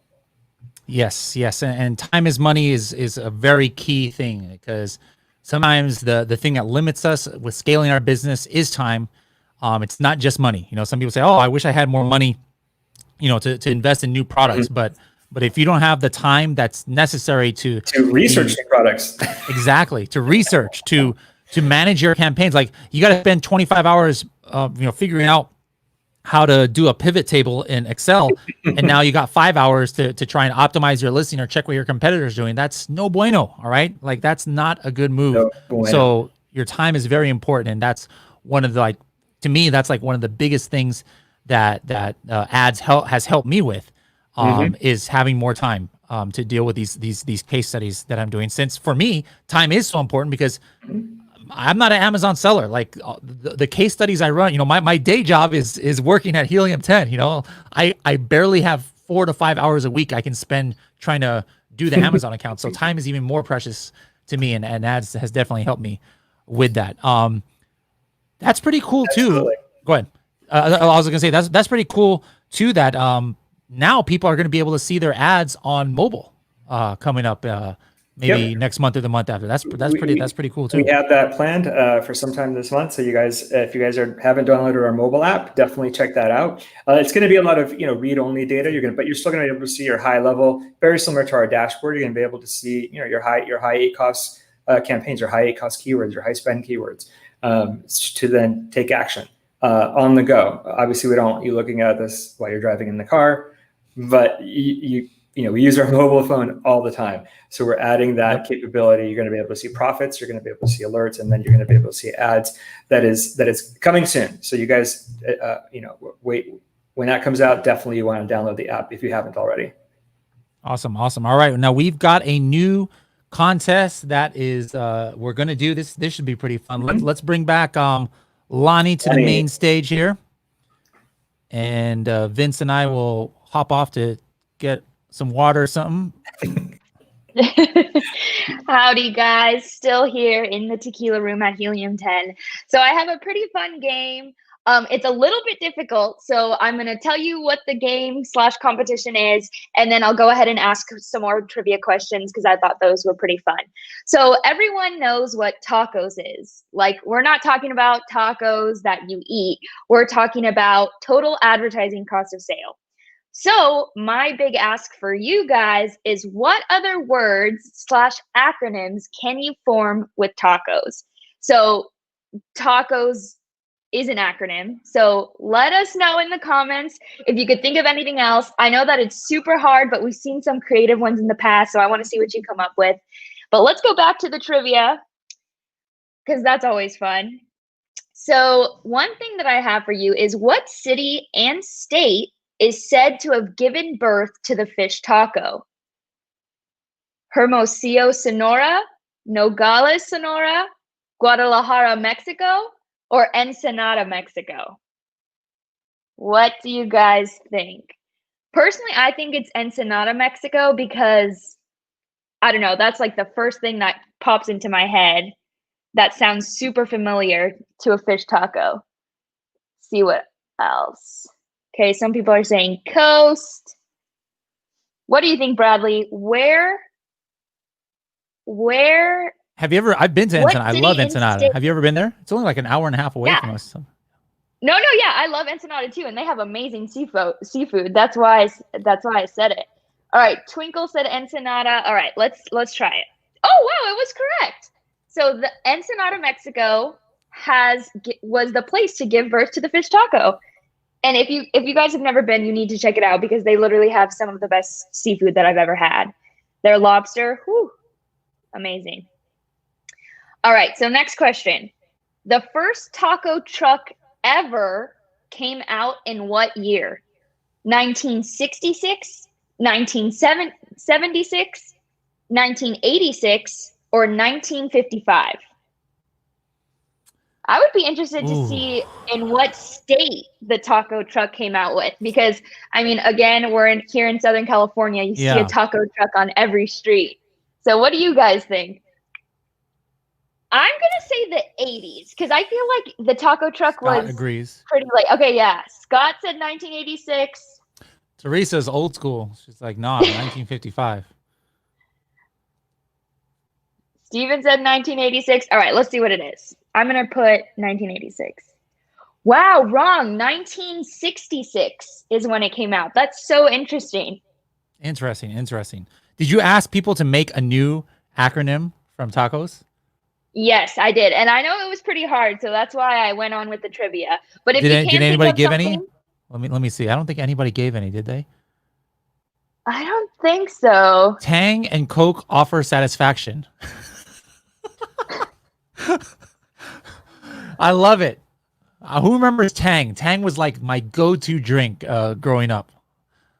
That's before my generation, Bradley. Yes, you don't know about Tang. Who knows about Tang? It's like this orange powder. It's like Kool-Aid, but orange juice. Loved it. Interesting. So wait, I don't understand. Right. Like, I'm trying to look here. What was the challenge? Like to come up with new words for tacos, or to come up like they did? Yeah, did they do it right? The person who did the Tang one? Yeah. Okay. The Tang one, they did it right. So come up with come up with new words for the acronym TACoS. Roger said they drank it in space. I know it's difficult. That's what I said. But we got a lot of old school people. Oh, some Tang. Oh, and I did want to mention, I saw a question earlier about. Let me try to find it. Oh, Mario Kanalunga said, Vince, where can we see the 3 PPC sessions? And just to let you guys know, that is actually only available to Diamond members. So we have one more. The very last PPC session is happening next Tuesday. Let me see what date that is. Well, it's happening next Tuesday, so you still have a chance. I don't know what date it attend. is, but I'm sure it's TACoS Tuesday. It is. It's October 6th, TACoS Tuesday. So that's our last PPC session. So make sure to, when you upgrade to Diamond, go ahead and reach out to support@helium10.com and ask for that registration link to sign up for the PPC sessions with Vince. And you'll also get access to all of the replays as well.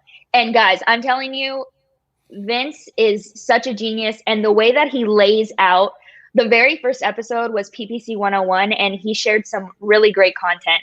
So if you are a Diamond member, make sure to reach out to support@helium10.com to get access to those, because this is something you definitely do not want to miss. All right, real quick. We didn't hit the 500, or no, we didn't hit the 1,000 yet.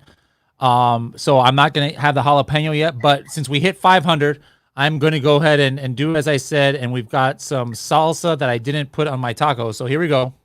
Oh, go for it. Woo! Oh my goodness. There we go. All right, there we go. I did it. I'm a trooper. All right, now you guys need to sign up for the Diamond plan, because I just took one for the team there. Oh my goodness. All right, Lonnie, speaking of prizes, can you, off camera, right when we're done here, because we're about to invite our next guest on, could you pick somebody who you wanted to win, and then what was the giveaway for this right now? I don't even remember. So for this one, if you went ahead and came up with a little thing for tacos, you were going to get a free shirt. So even more swag. You can match Bradley. He's wearing his black Helium 10 shirt, which is the one we're giving away. And he's also suffering a little bit from that shot of salsa. All right. I need Vince to come back here. I'm about to die. Let's see. All right, Vince is back. All right, Lonnie, please pick a winner, and then guys, make sure that you check your DMs on Facebook if you have it going to spam, because Lonnie might slide into the DMs to get your address so that we can send you your Helium 10 T-shirt straight off the back of Vince. He'll sign it on the back here. I'll sign it. All right, now speaking of people would want some signatures and autographs from, we've got two celebrities coming up next on the show. Brian, if you can go ahead and bring our next two guests on. Ta-da! Destiny, you look like you're in your... Oh my God. Whoa, look at that drive-by right there. 3 guests. We got 3 guests. What in the world? 3 for the price of none. Dog. So Destiny, are you in United States? I am back in the States officially. Okay. I was living my life vicariously through your Instagram the last few weeks. You were Mexico like looked on a amazing. world tour. I love it. Yeah, now coming back home to fall weather has been the saddest thing in the world. Now, as you were in Mexico a lot, did you have any genuine Mexican street tacos? We did. It was the best part of the whole trip. We actually found a place we really loved and did it almost every single day. So we did not diversify our tacos. Now, here's something dangerous about, when I'm down in Mexico, I speak Spanish, so it's usually not that bad for me, but you got to be careful sometimes. You have to understand what you're eating. So did they ever try and give you the taco de lengua or de cabeza? No, worse. We did the ant larva. Oh. Yeah, they served it. And you ate it. You knowingly ate it. No, I didn't. No, he said he wouldn't tell us what it was until we tried it, and then we ate it, and I did like 2 whole spoonfuls, and they're like, "It's ant larva. It's a delicacy." And then you would have killed it with a shot of salsa, maybe. But oh my goodness, Like caviar. that's worse than cabeza. Instead of fish Yes. babies, it's ant babies. Yes, and they call it like Mexican caviar. Mhm. Yeah. I've Wow. tried it. Okay. Recovered. Well, guys, if anybody ever tries to pull that on you, say, "Hey, I'm not going to tell you what this is until after." Remember Destiny's experience here. You got to be careful. All right. Destiny's from Better AMS. Robert here. What's the name of your company again, Robert? E-tail Rocket. See, everybody has good, cool names in the Amazon space. I love it. And now, Mina, how's it going? Amazing, man. Always. Now, Mina has amazing Instagram. Is it your Instagram handle? It's my fight name too. Your fight name. What's your fight name? Mina's an MMA fighter. The Egyptian Prescription. Oh my goodness! Where's the mic? You gotta like mic drop that. I'm the Egyptian Prescription. Game over. Awesome. I love it. Just what the doctor ordered. Like right after people answer. Right? There you go. All right. By the way, Mina sells some supplements on Amazon, and he graciously gave one to me the last time we had an Amazon meetup. And I've been drinking it every single day. That thing is delicious. It's good, right? It's delicious and 0 calories. I love it. We're going to be talking to you, not related to PPC, but in a future blog. I think I reached out to you because some people think, oh, you can't sell supplements on Amazon and be successful. Now it's too sad. So it's pretty good, and I'm positive that PPC played a big role in that. So just before we get into today, the theme of today is, of course, is tacos. So Robert, we've talked to you about that before, but if you can just tell us again what role, why tacos is important, when you manage your clients' accounts. Well, I think tacos is everything. So I think the misconception with Amazon in general is that you make a lot more margin than you actually do. So everyone goes in just generalizing that they're only giving up commission of 15% to Amazon, and then they don't have all these other fees. But the reality is the actual true cost, if you break everything down, Amazon does a really good job of breaking it out into all these different segments and making it hard to actually understand the reports. But at the end of the day, you really need to understand your true average cost of sale. And at the end of the day, too, a lot of people are operating thinking that they have 30% margins to work with, when in reality, they have 10. A lot of the clients we work with, we actually really focus on working with them to understand their cost better, because oftentimes we find out that a lot of our clients don't actually know their true costs, even before advertising and before Amazon costs, which doesn't allow us to scale effectively if we don't know those true numbers too. Excellent. Now, Destiny, I'm sure if I ask you the same question, you would have a very similar answer. But here's my question: if I'm not mistaken, which I very well could be, you were in the advertising world before PPC, right? Is that yeah? Or I mean, like you had some experience in advertising or yeah, at least on the Amazon side, I have been in the PPC world for a really long time. So back in like the AMG days and the AMS days. So that was primarily my focus. Now, whether it's on Amazon or off Amazon, can you talk just a little bit about just the general concept of TACoS? Like, TACoS is not just an Amazon only thing, but I would imagine that in the advertising world, hey, let's not just look on our ROI on this specific campaign on this specific metric, but how it affects things as a whole. So why do you think, just in general, not just on Amazon, why do you feel that TACoS is important? Yeah, I think it definitely relates to e-commerce because we now have the relationship between what you're spending and kind of the flywheel effect. So, in brick and mortar stores, you can throw up, a billboard ad and hopefully your foot traffic's going to increase. But that doesn't necessarily mean you get better placement within stores. They may throw you on an end cap. On .com, on e-commerce, on Walmart, Amazon, things like that. When you spend more money, you drive more sales, which means that you get more reviews. When you get more reviews, you have the potential to increase your organic ranking, which is truly the value of TACoS, is seeing the relationship between what I'm spending and how it's affecting my whole business rather than just a certain search term or just my advertising spend. Okay, excellent. How about you, Mina? Mina, you've you actually run your own Amazon business too, in addition to helping other sellers with their PPC. So in your own supplement business, do you look at TACoS yourself, or are you only ACoS? So I'm in like the opposite position as other people. If you look at my ACoS, like right now it's 85% on the campaign manager. And obviously people like look at that when I share my screen and they freak out. They said, oh my God, your ACoS is so high, but it's not, because of the halo effect of PPC. My actual TACoS is like 12-13%, between 12 and 13%. And so initially, I was looking at my ACoS and I was like, man, it looks so high, but I'm still getting like really good payouts. And so I started like, running a bunch of numbers and Excel spreadsheets and stuff like that. And I was like, you know what, if I actually look at my overall, like my numbers, my profit increases. Even though my ACoS is so high, my profit increases when I launch more campaigns and I sell more because of, campaign manager doesn't take into effect organic sales. And so then I created a spreadsheet, and now I have an employee actually go in every single day, but obviously it looks 7 days back because of attribution window, and he records everything. So everything's broken out per portfolio for every single SKU. So he records the spend per SKU, the sales per SKU, all that kind of stuff. And so I get a TACoS of every single product and a total TACoS. So I can know exactly, like I can tell you right now that like my blue raz TACoS is horrible, but the unflavored and mango pineapple is amazing because I have TACoS for every single one. So not only do I look at my TACoS as a entire like portfolio, but I also look at every single product, because certain products can be dragging down the whole team. And if that's the case, which it was with Blue Raz, I like cut down a lot and decreased the spend for, for it to kind of start looking good again.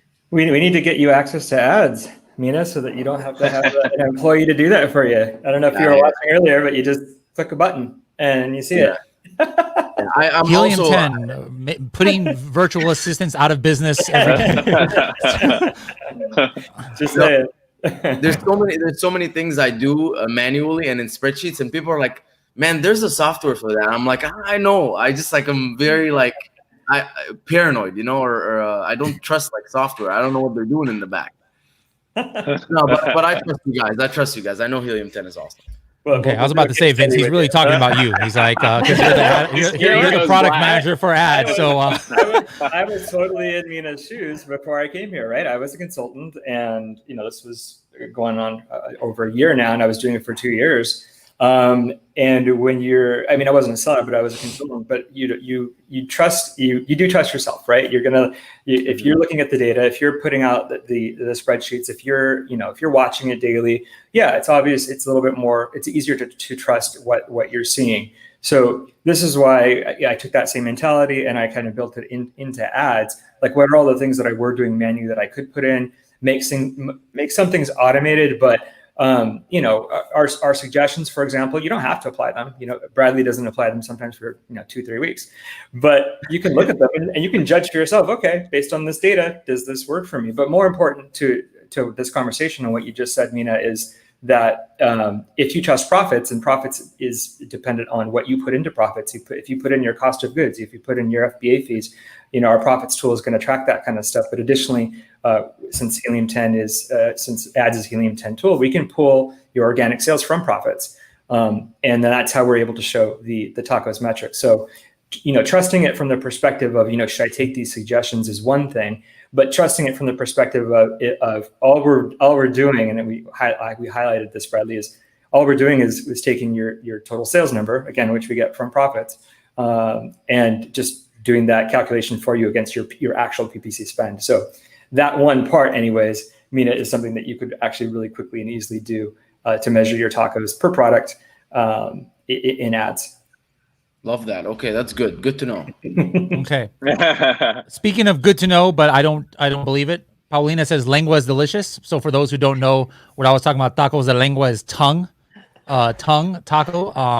But she says en salsa verde. I finished my salsa verde right here. Anyways, we're gonna, guys, start putting your questions in for our expert panel here. Any PPC questions that you guys have. But now what I wanted to do in this part is to get a little bit from each of you as to your specific strategies of what you're doing differently for the the campaigns either that you manage or on your own campaigns when it comes to Mina here for Prime Day, Black Friday, just in general, like December, like the first couple weeks of December. So are you guys like increasing your spend? Are you increasing your budget? Are you adding more campaigns? Are you doing like Christmas only campaign? I mean, like all these different is on people's mind. Let's go ahead and start with let's start with Robert. Actually, what are you doing differently, or what have you done in the past that has really worked out during these times of year? I mean, I think the biggest thing is actually Amazon is going to tell everyone just to increase your budgets, increase your spend across the board, and spend as much money as you possibly can. But in reality, that never really works out. I think the most important thing is actually to prepare and optimize your campaigns to make sure that you're ready to scale leading into, I mean, in some of our accounts, we market for brands across all categories, everything from insect repellent to, women's intimates.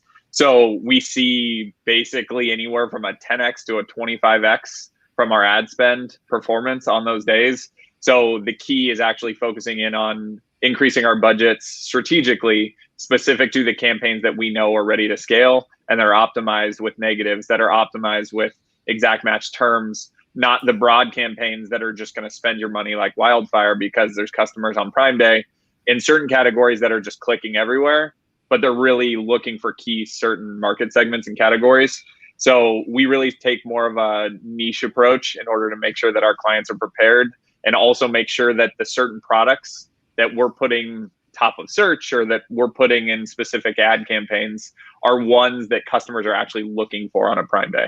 Not all categories are the same. Sometimes, on a Prime Day, people want big discounts. Giving them 20% off of an everyday item isn't necessarily always the money maker. So. Okay, excellent. Destiny, same question. Yeah, to build off that, definitely increasing budgets, bids where it makes sense. But something that we really saw stand out last Prime Day, Black Friday, Cyber Monday is the loyalty to Amazon, which is much larger. They promoted the event much more than they ever had before. And people, who have always been aware of Black Friday are finally aware of Prime Day. So with that, we saw this period around 5 days before Prime Day hit where conversion rates dropped across the board and spend stayed constant because people were clicking around looking for what they were going to purchase. They were window shopping, looking for all the top deals. So one thing I would definitely suggest is the week leading up to keep a really close eye and probably lower your budgets on anything that's not within your ACOS, because it's probably just going to perform even worse. Then on Prime, do the traditional things, increase your budget, increase bids on anything you want to just absolutely crush it on. 48 hours after, conversion rates still stay pretty strong because now it's like a Prime week. but definitely be prepared for the week leading up to it. You're probably not going to see a stronger conversion just because people don't want to purchase when they know they're going to get even better deals 4 days from now. Yep. I like it. Mina, is this going to be those two products that are your main products? Were they up last year on Prime Day and Black Friday? Yeah. Okay, so what did you do last year? First of all, how about that? I'm going to do something completely different. Was there something last year that you did for Prime Day or Black Friday or just Christmas that was a fail? Like you're like, oh, I'm never doing this again.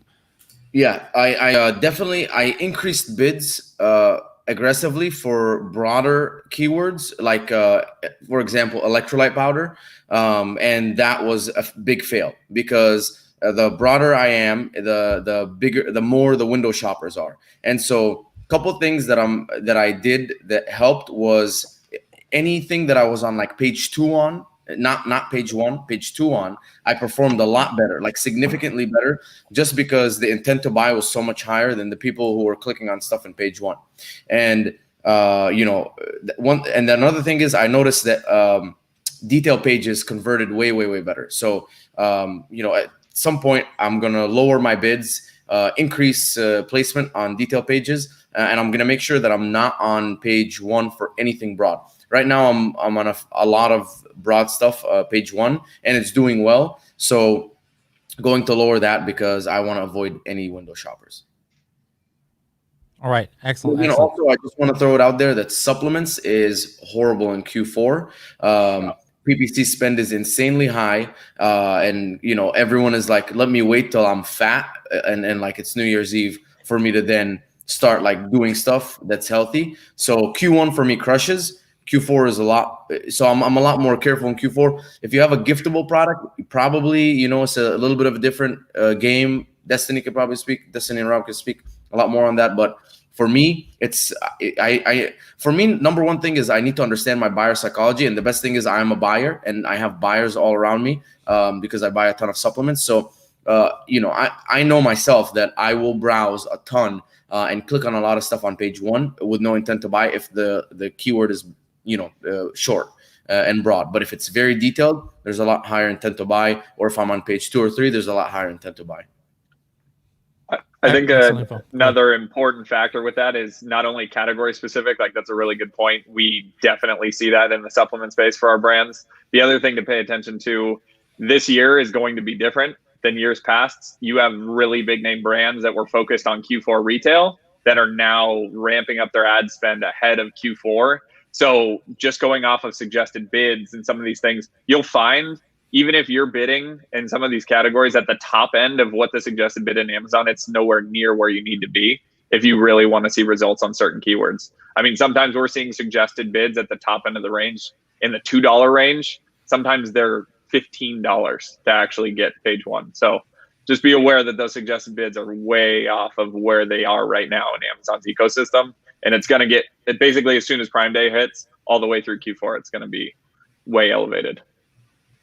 Yeah. But sometimes in supplements, you might, people might think, oh my God, that's impossible, $10, $15. But if you get into the continuity, where people get subscribe and save, like Mina, do you have a lot of business and subscribe and save so that you are willing to pay more for that initial sale? Yeah, I have about, I want to see like 1,800 people subscribe and save just on the 3 Hydrolyte products. On the other brands, I don't remember. I don't check as often, but I know people that I've consulted that have like 5,000, 6,000 people on subscribe and save. Yeah. So in those cases, hey, it makes sense to spend $15, to get them in. For sure. One final thing that I just want to add to this topic, and it's not necessarily PPC related, although it kind of is. Yeah, you guys take the time to optimize your listings ahead of these very, very busy days. It doesn't matter how good you are at your PPC. If your listing is subpar, people aren't going to click on it. So don't throw your money away at PPC in general. If you don't make sure that you don't have good images, that you don't have a good copy, you've done your research, your keywords that you want to target are in your title, in your bullets, in your all important backend keyword page, so you can maybe index for those keywords. So take the time, to do a double check. There's lots of resources out there. We have a great resource here, Karen Thomas. She does listing optimization tutorials and sessions all the time. You know, if you put in the effort to really update your listings ahead of this really busy season, you're going to see the benefits of that tenfold. Or what else, Vince, should we talk about here? Or what other questions about optimizing here in Q4, which, believe it or not, starts day after tomorrow? Day after tomorrow. You know, I really think that I think Robert mentioned this and Destiny as well, is just figuring out between now and then, know what your break-even ACoS is, especially if you're launching new products in this very, very busy time. You know, figure out what your break-even ACoS is, and that is, you know, how much money can you spend on PPC, including your cost of goods, including your FBA fees, but still not be losing that money. If you're in testing phase, especially in the next month or so, launching new products, you really want to push the envelope as much as possible on your ACoS, which is why I say break-even ACoS. If you want to keep it really simple, what I'm saying is like 100% ACoS. So 100% ACoS means you're spending X amount on PPC, but you're making X amount in sales. It shouldn't be that scary. If you guys have been listening to this whole conversation the past, actually all day, we've been talking about this since 10 a.m. You know, it's your TACoS that's the most important metric anyway, right? We started this episode with this. So if your ACoS is super high, but you're actually doing okay with your organic sales that are coming in, you're actually in a good place. But understanding and knowing what your break-even ACoS is at the beginning is super helpful. And obviously knowing that ahead of when the traffic's going to triple, knowing that ahead of that is going to be super beneficial to you guys. Robert was very offended by that, Vince. He strongly disagrees. He better. So much that he took wonder off. what happened. Yeah, but anyways, real quick, while we're finding Robert, like finding Nemo, what I want to tell you guys, we have still well over 100 people on our platforms watching this. All right. We're going to have something fun in about 20 minutes, which is going to be like an actual live scavenger hunt that you guys have to be on video. So if you guys want to come on here, just like Destiny and Mina are, we're going to select Brian and Cassandra. We're going to select 5 of you, 5 or 6 of you to come on here live with us. All right. So to be able to come live, you have to have this special link. So if you are interested, those who are watching right now, you want to come on here, we can talk about PPC, but you're also going to get a chance to win a prize by doing this scavenger hunt.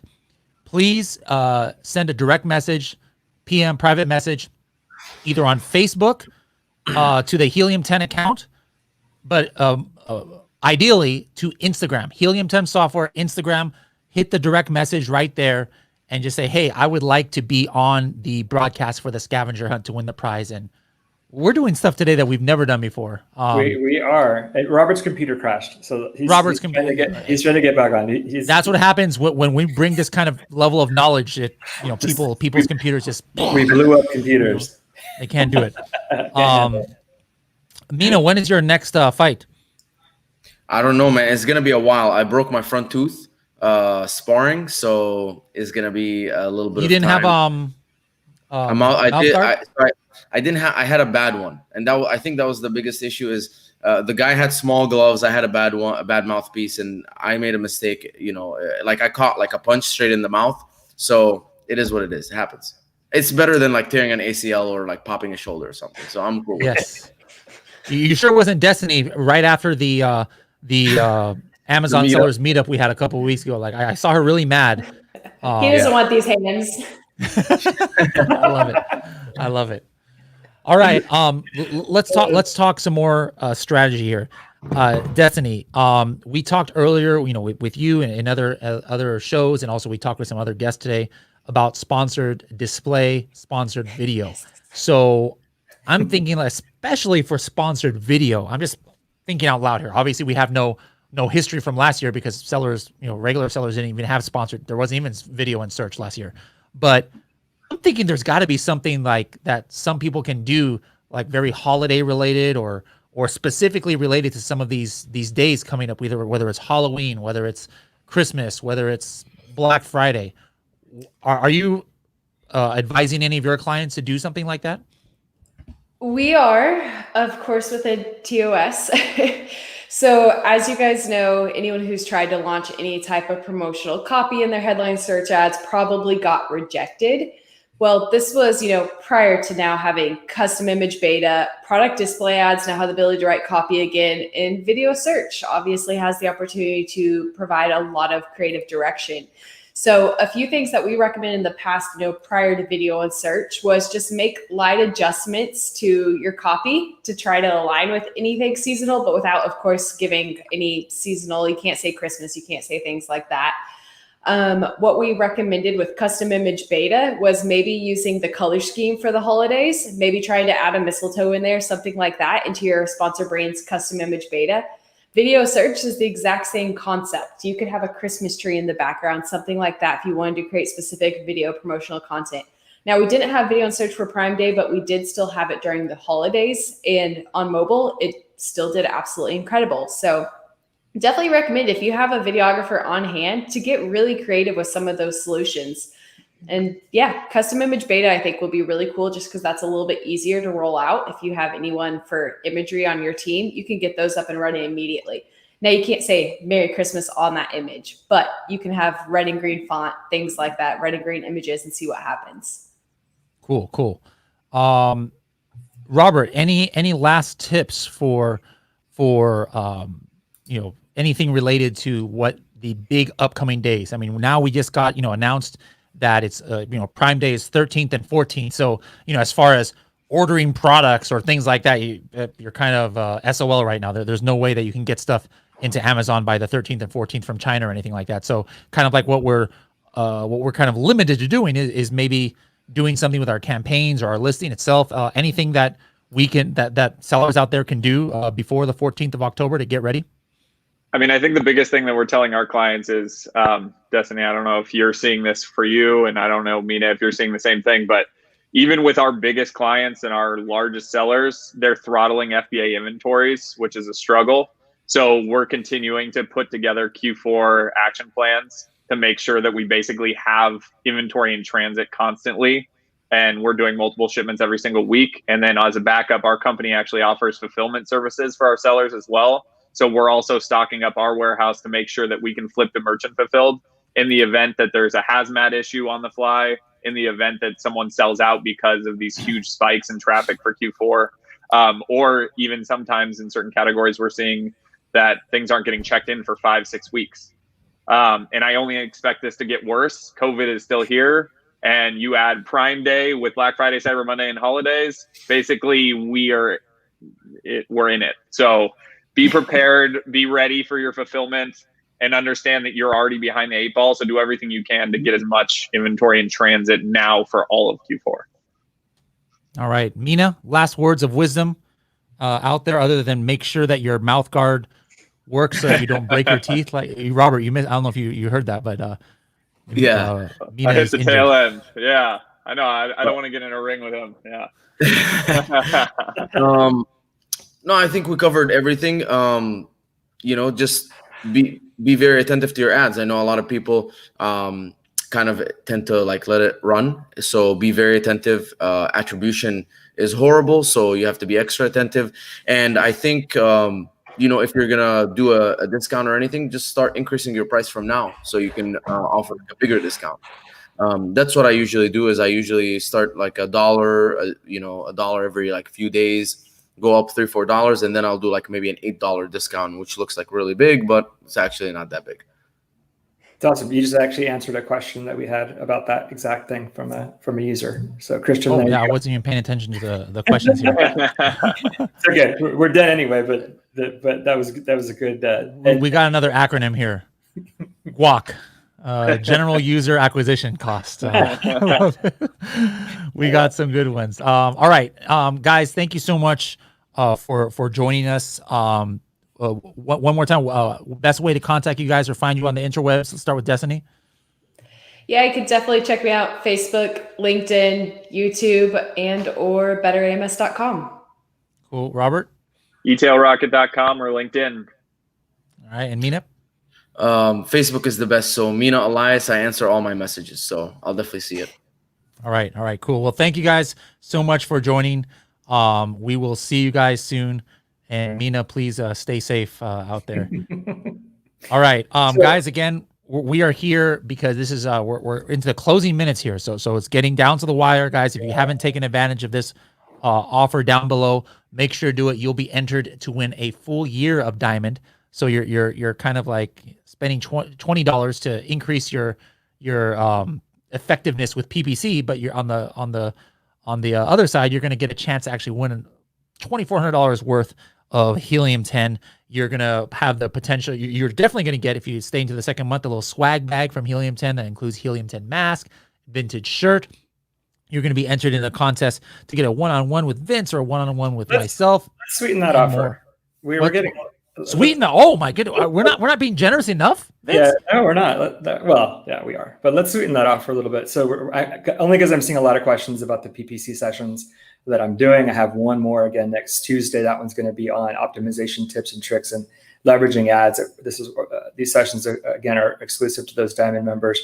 But they've been really, really popular, and obviously training is something that we'd love to do. I love to do it. So instead of a one-on-one session with Vince, let's open it up to 5 people, 10 people. What do you think? Because we're going to talk about PPC. PPC is going to be the topic of the session with me, obviously. So if you guys come on, if you join now, or by the end of this day, did we say, or the end of tomorrow?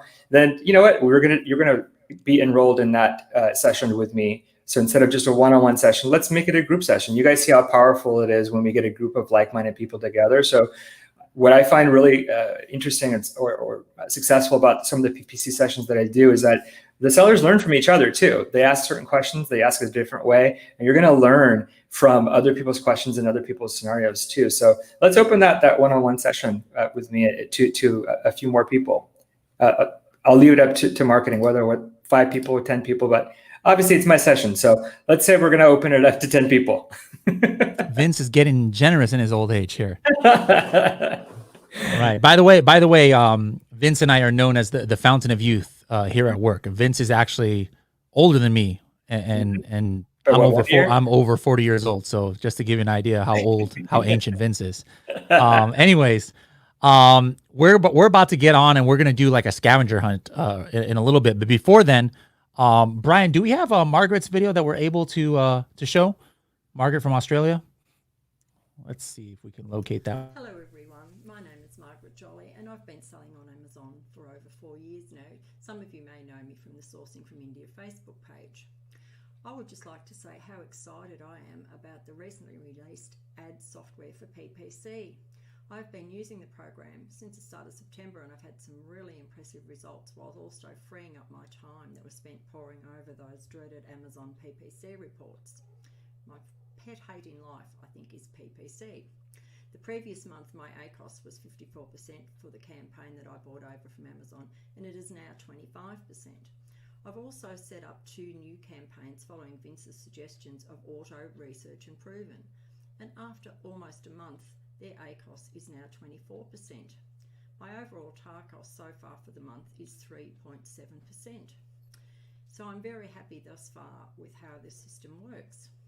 I would hate to say how much money I have wasted over the years on PP software tools that just cost money with very little results. The reports that the system generates are great with all the must-know answers at your fingertips with only a quick glance. I'm about to launch a new brand with 2 products, and my only launch strategy is going to be just following the Helium 10 campaign model for these, so I'll keep you posted. All right. Everything sounds better with an accent. But I didn't catch how she said tacos, if she said it like George. But I don't think she said. Anyways, guys, for those who've been keeping track, I haven't said anything, but if anybody goes back and says the logo of and watches and knows the logo of every hat that I've worn, I'm going to give you a free month of Diamond PPC membership. So there's a method to my madness here. That's just another hidden contest that we had going here. All right, we're gonna bring some users on. So some of you guys actually wanted to come on here. Let's go ahead and bring Lonnie back first. Lonnie, how's it going? Brian, let's go ahead and take off the banner because we're gonna add a whole bunch of people here. We're gonna bring our next testimonial who's gonna be on in a little bit. Tina here. Let's see. How's it going? Hello. Hello, Good. hello. How are you? Let's bring on Emma. Here we go. Emma. What's going on, Emma? And then let's bring on Tony. Tony's like making me dizzy here. He's just walking around for like the last 10 minutes off screen here. Tony, how's it going? Good. I'm at IKEA. My girlfriend's He's shopping. at IKEA. Oh, this might be difficult for you, or it might be easy. All right. So, we're all gonna do this, and I did not cheat. I know what these things are, but I literally just looked at it now, so I have everybody can see I have not left my desk. All right. So, you know what? I'm gonna bring on Brian too. Brian, get ready. Put your shirt back on, Brian. Brian, put your shirt back. No. Here's Brian. Brian here's in the background. He's been controlling everything in the back. All right, so we're gonna have some fun here. And Lonnie, you're gonna do it too. All right. Wait, I can't hear you, Lonnie. Do you have you're muted. Let me fit. There, I unmuted you. Bradley. All right. Okay, so here is what is going to happen. All right. And you guys can participate at home too by doing this on Instagram or on Facebook, sending a message to Helium 10 software. All right. And the prize of today is Helium 10 shirt with mask. Helium 10 shirt with mask. All right. So I'm going to mute everybody right now unmute yourself, guys, when you're ready to say something or ready to give it. All right. So the first thing, you guys have less than 1 minute to find this. It said 2 minutes. I'm like, that's too generous. We're going to do less than 1 minute to find this and to DM it in. All right. The very first thing is who can locate something in their house and bring it here that sounds crunchy like a taco shell. Sounds crunchy like a taco shell. Tony, there's got to be something in IKEA like that. It's easy for me. I know I'm going to win this part because I've been eating these chips the whole entire day. Me Carne too. got one too. I got chips. Oh man, Brian got it. Emma. Tony's running around. Tony can't find. Lonnie. That is a bottle of alcohol. I don't know how old that alcohol is, but no matter how old, I doubt it's crunchy like a taco shell. You just said There's crunchy. Cassandra. This is crunchy. She's got a pineapple. It's a Is bow. a pineapple? Oh, okay, the gold ribbon. Okay. Yeah, it's crunchy. All right, good. So Tony, look at him. He's running all over IKEA trying to find something. He's gonna break something and say, hey, look, it's crunchy. All right. Anybody else who's DMing? All right, the next one. Draw a picture of a taco truck. Hold on. Oh, no. I can do it on my computer maybe. Draw a picture of a taco truck.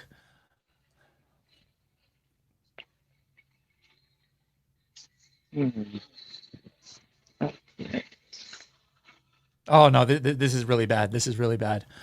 I didn't do a good job here. All right. I'm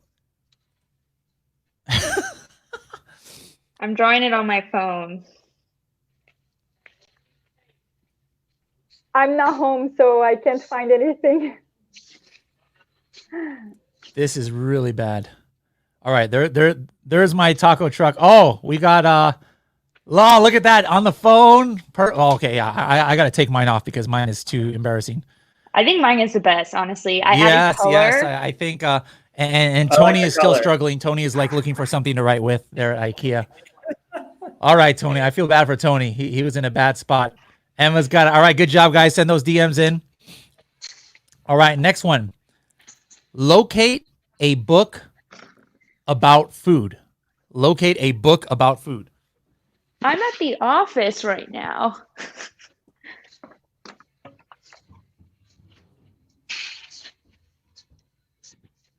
Yeah, I wasn't ready for that either. I should have got these questions ahead of time. I got one. I got a dining guide. What? How did you find that, Brian? You got everything in the office? Cheater.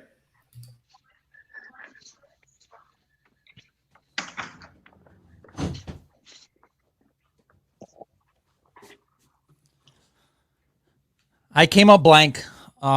This household is all about Postmates and DoorDash. Yeah, same. Brian's got one.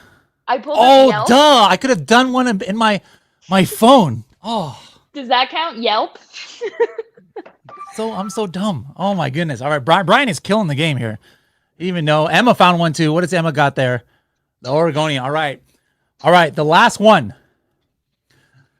And those of you who are on the broadcast, you can do this in the private chat. And Emma anybody, wins that one. She has a baby. hey, that's what voice to text is all about right there. Okay, the last one, and anybody else can participate this out there who's watching the broadcast right now. List 5 words that rhyme with shell. 5 words that rhyme with shell.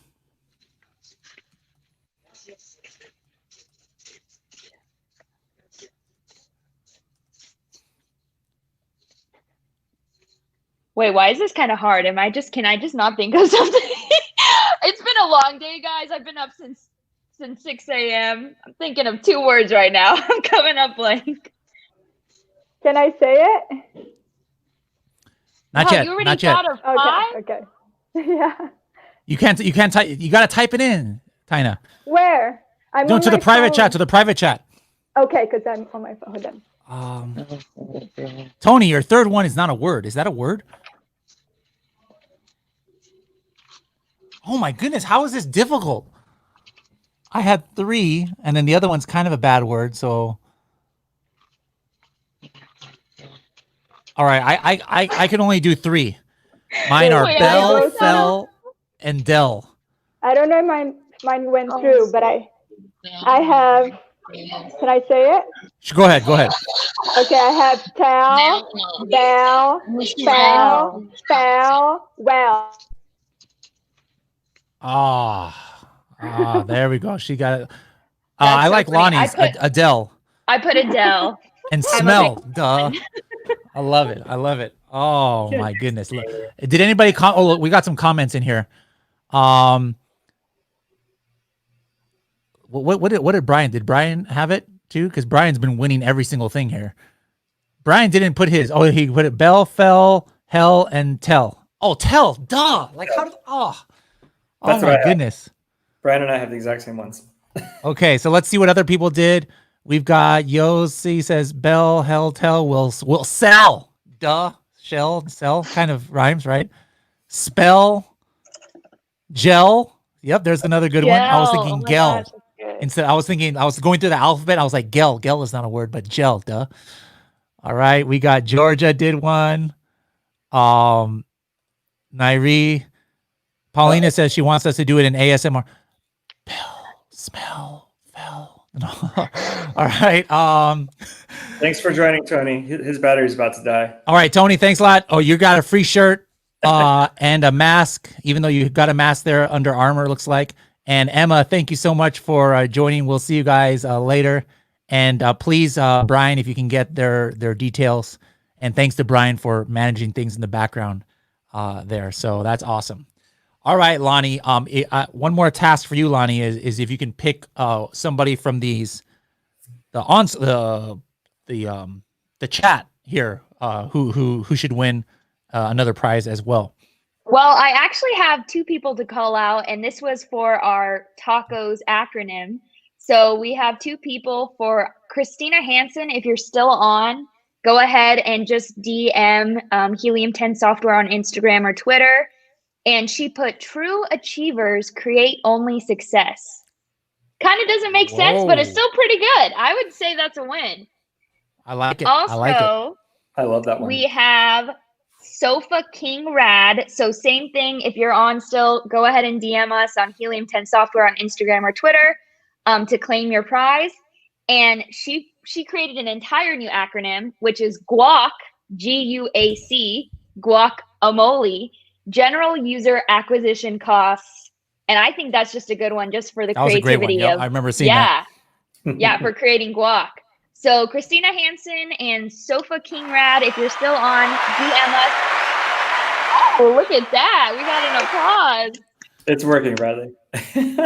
There we go. Applause for those 2 individuals. All right. Lonnie, we've kept you at the office so long. So thank you so much, Lonnie, for all your hard work today. And Brian and Cassandra and everybody in the background, guys.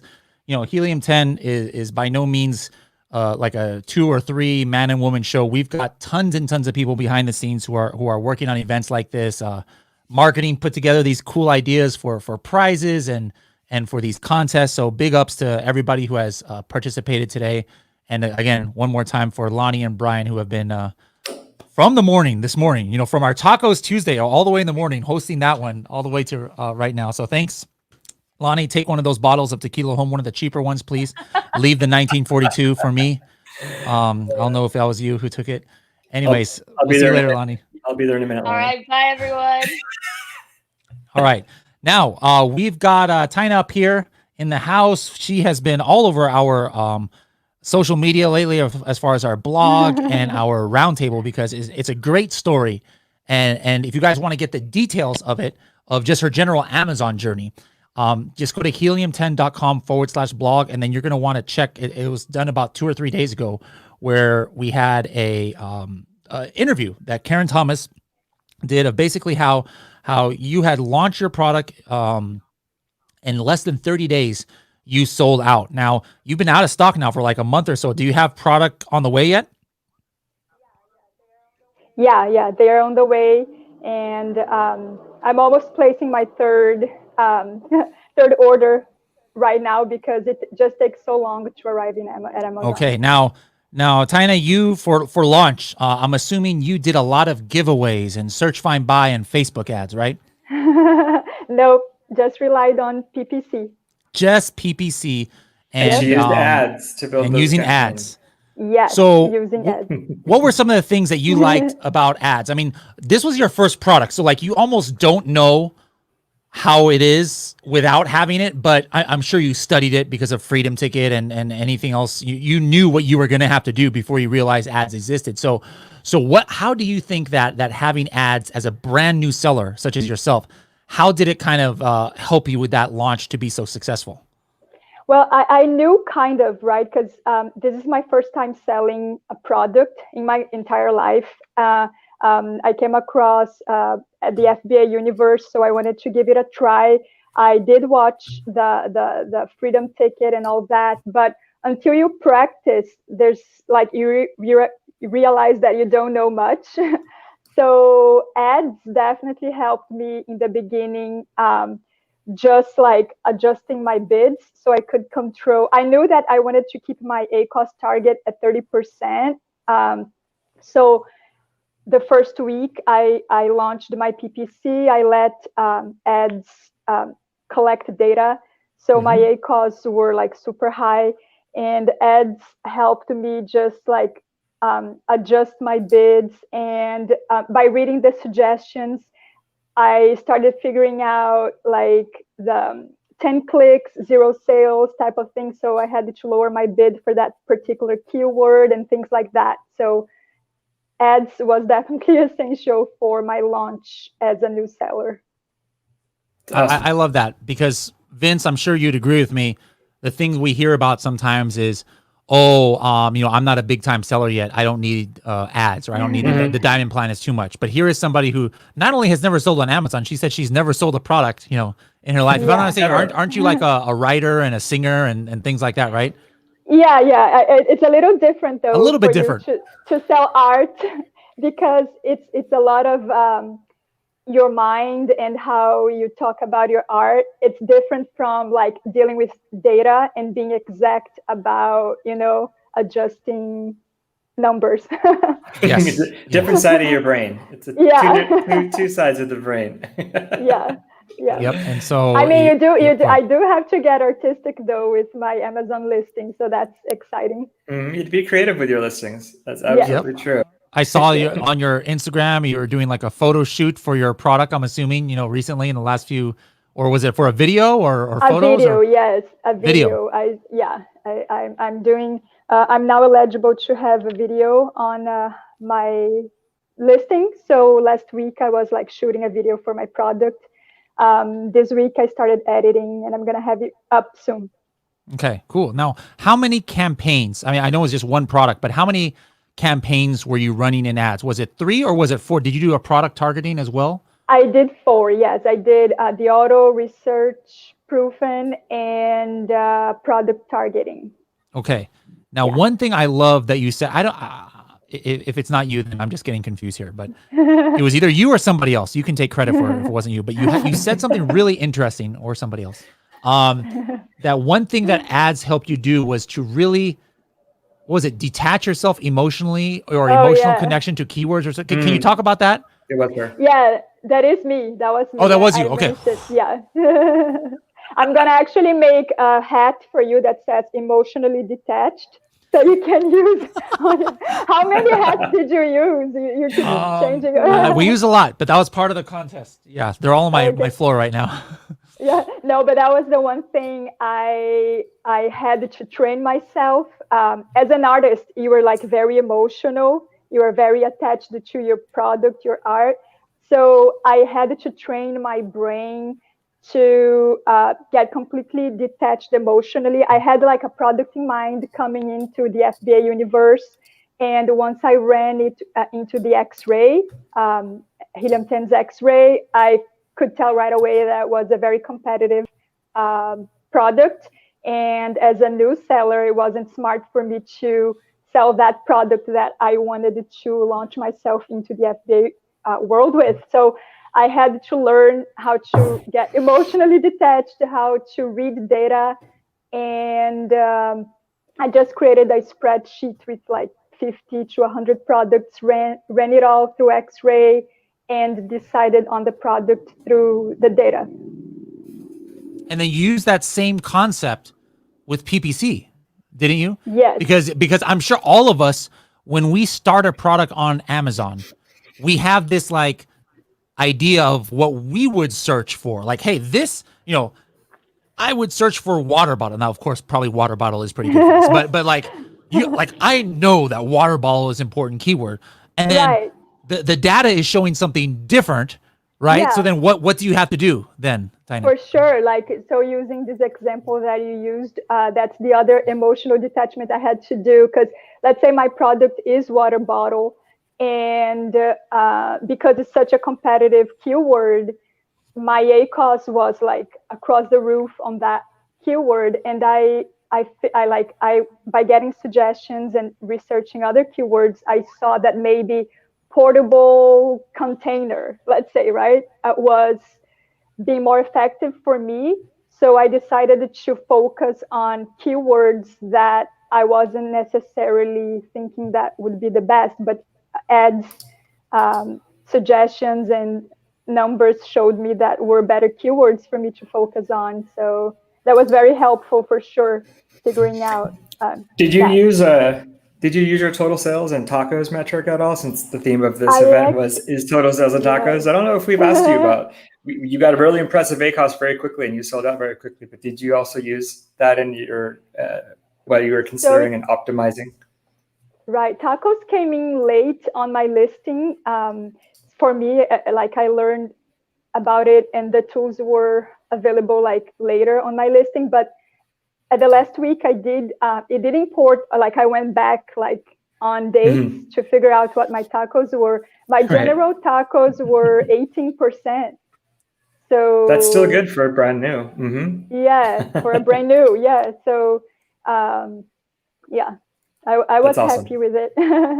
You should be. That's extremely good. Thank you. All right. Well, we definitely want to, not now everybody knows about you because of that article we did. And so people are going to ask in 5 or 6 months, all right, well, how did her relaunch do, since she was out of stock? So make sure the pressure's on now, Tiny. I know. I feel like I hang out with you guys more than with my family now during COVID. I even put like a blue background for you guys here. So. Yeah, I'm looking like you have the exact same background, like the color as Vince in the wall, which happens to be I'm the only one without a blue background like you. Fancy. You got the tiles. You got the tiles. Yeah, I got the tiles. Kind of works. All right. So what's your goals for the I mean, not just PPC related, but you said you have your second order on the water. You're already being optimistic and like getting ready a third order. Like, are you gonna to get another product? Do some product research. What's your goals by around this time next year? Product research is a constant for me. Like I'm always researching. and I already have my top 5 of my second product. So maybe within a month or 2, I do want to start ordering, like manufacturing my new product in a month, and then probably like ship it in 2 months or whatever time it takes to produce it. But I am already looking into my second product. Maybe in 6 months from now, I do want to add a third product if my second product is successful. Otherwise, I'm gonna like just focus on a second product. But possibly a year from now, I just want to have like 3 products that are doing well and steady.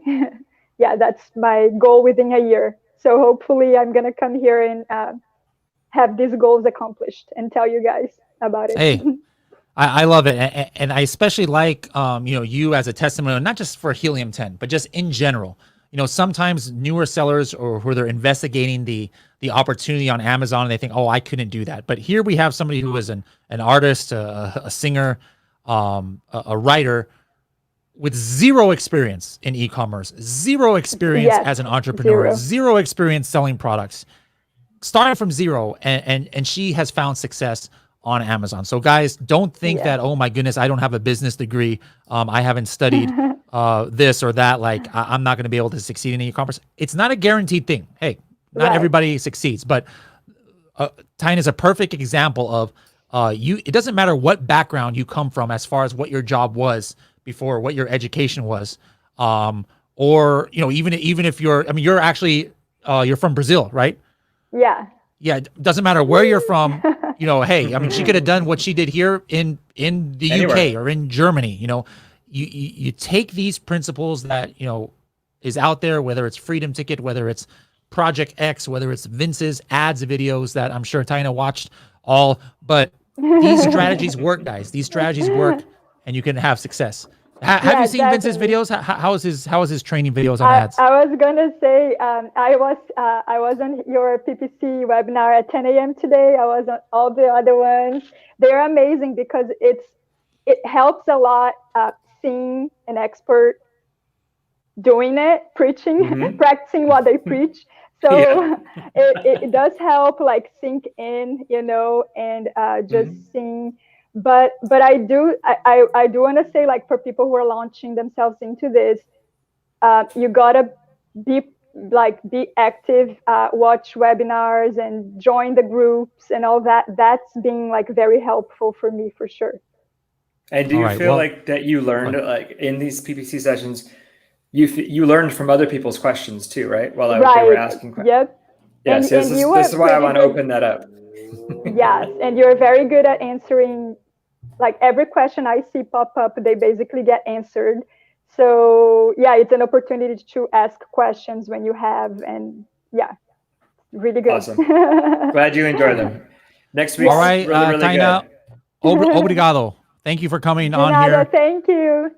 And we'll have a great evening. My tacos are over, so I'm. Oh, you finished your tacos? Let me see. Yeah. Just the chips left. Just the chips left. All right, so cheers to you. Cheers to you. Cheers. Cheers. All right. Tacos, water bottle. There we go. All right, we'll see you later, Tyna. Bye. See you later. Thank you. All right, Vince. We're coming towards the end here. We are wrapping it up. A momentous day here when it comes to PPC. We've got recap, from this morning. Our last ever. What did we do at 10 this morning? We did our final PPC panel with Sri Yvette, Urban Cowgirl. She gave some really great insights, really deep insights into why TACoS is an important metric. You heard a lot more here in this particular past 2 hours, but definitely that's a replay worth watching. It's 45 minutes.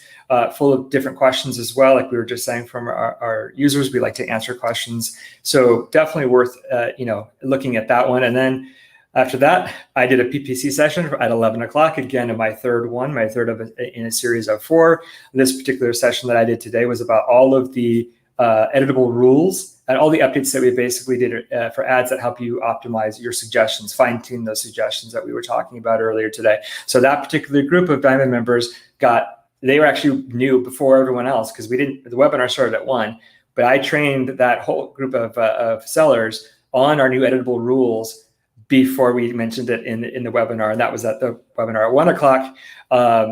Obviously, we talked about some of those edible rules again. If you guys watched that webinar, I think I spoke it around 2 o'clock. Obviously, went over everything, all the updates within ads, including sponsored display integration, getting sponsored display suggestions for your ASIN targeted campaigns. We have new charts that got added into ads today. We've got all the editable rules capabilities for campaigns built in ads. Now the ability to import existing campaigns that you already have in Seller Central into that rule set. So lots of big updates, lots of big changes. So we want you guys to get on board. We've got one more PPC session coming up next Tuesday. That'll be my 4th in that series. It's going to be all about optimization tips and tricks. Of course, leveraging the ads platform, what you would have to do the same things in Seller Central versus doing things in ads.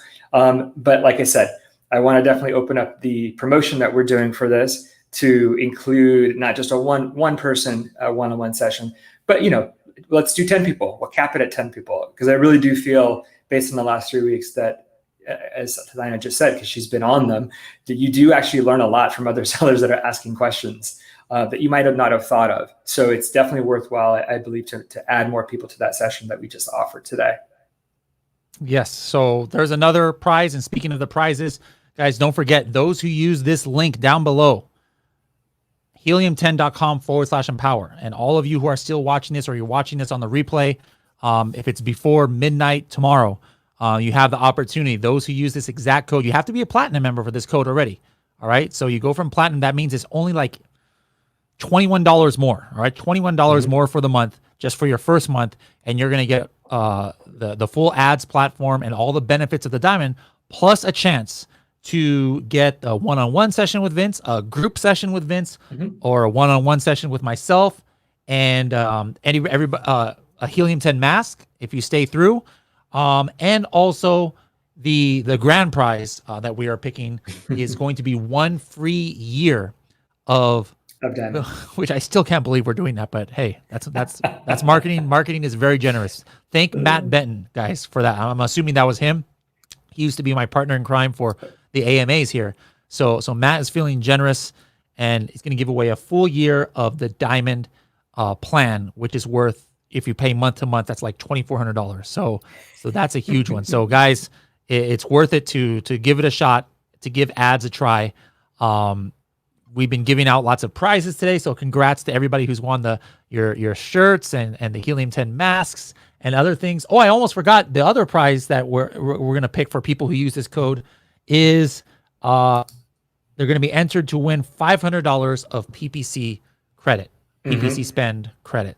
So now, Vince, literally in 36 hours, it's the start of Q4.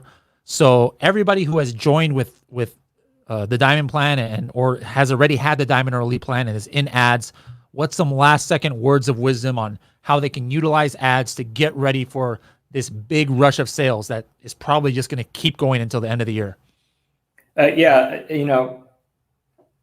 Ads and PPC in general is all about data, right? It's about getting that data up front and then optimizing it down, right? So what you want to do is, since we do have these very high traffic days coming up, we talked about in the last episode or last roundtable, make sure that you have enough budget, that you've allocated enough budget, that you understand what you might have to spend to get that data that you need, especially for new products. Just anticipate the fact that there's a lot of more shoppers that are going to be on Amazon for Prime Days, for the holidays. So whatever you can do to get ready for that. We gave a lot of great tips earlier today, but definitely take advantage of that. And of course, my last tip is going to be the same one I've repeated over and over again, so that users that may not know, if you have ASINs that are spending too much money in your auto campaigns, you can now make them negative. I'll probably keep saying that till the end of next month, just to get people in the mindset that they don't have to suffer anymore at the hands of the ASINs that Amazon is assigning to your auto campaigns. You can now actually do something about it, so that make sure you do. All right. Well, Vince, you deserve some rest after this long day today. So have a safe trip home. Maybe take a shot of tequila before you leave there at the. I may do that with Lonnie. There we go. At the office and everybody else out there. We had some people. I had her message up here. Where did it go? Trish, you deserve a shot of tequila too. I might have one just in your honor. She's been here I'll take one since our first PPC panel. She's That's been great. watching. Oh, you remember her? She was on the PPC one this morning. But too? she said she's been here for 9 hours, so that means she was in. That means she was in that PPC pop-up panel that we did that last. I love one. it. I love it. And thank you, Tammy. I appreciate that. That you learned a lot and that you really value what it is that we do here. All right, guys. Tomorrow, I didn't even announce this, but for those of you who have been watching, I've gone live 14 days in a row in the Facebook groups, and I'm skipped yesterday. I'm skipping today, and tomorrow I'm doing the last 3. This was on a series called the Hunt for Red October. You see why I saved the red hat for last, guys. The Hunt for Red October, where we do AMAs and Ask Me Anything, and then we also go over certain tools. I'm going to have some special guests on tomorrow to talk about some different tools and some more prizes and things. I'm not sure exactly what time that's going to be. It's going to be probably in the late afternoon or early evening. Who knows? I might be live for like 3, 4, 5 hours tomorrow. One last push to end Q3.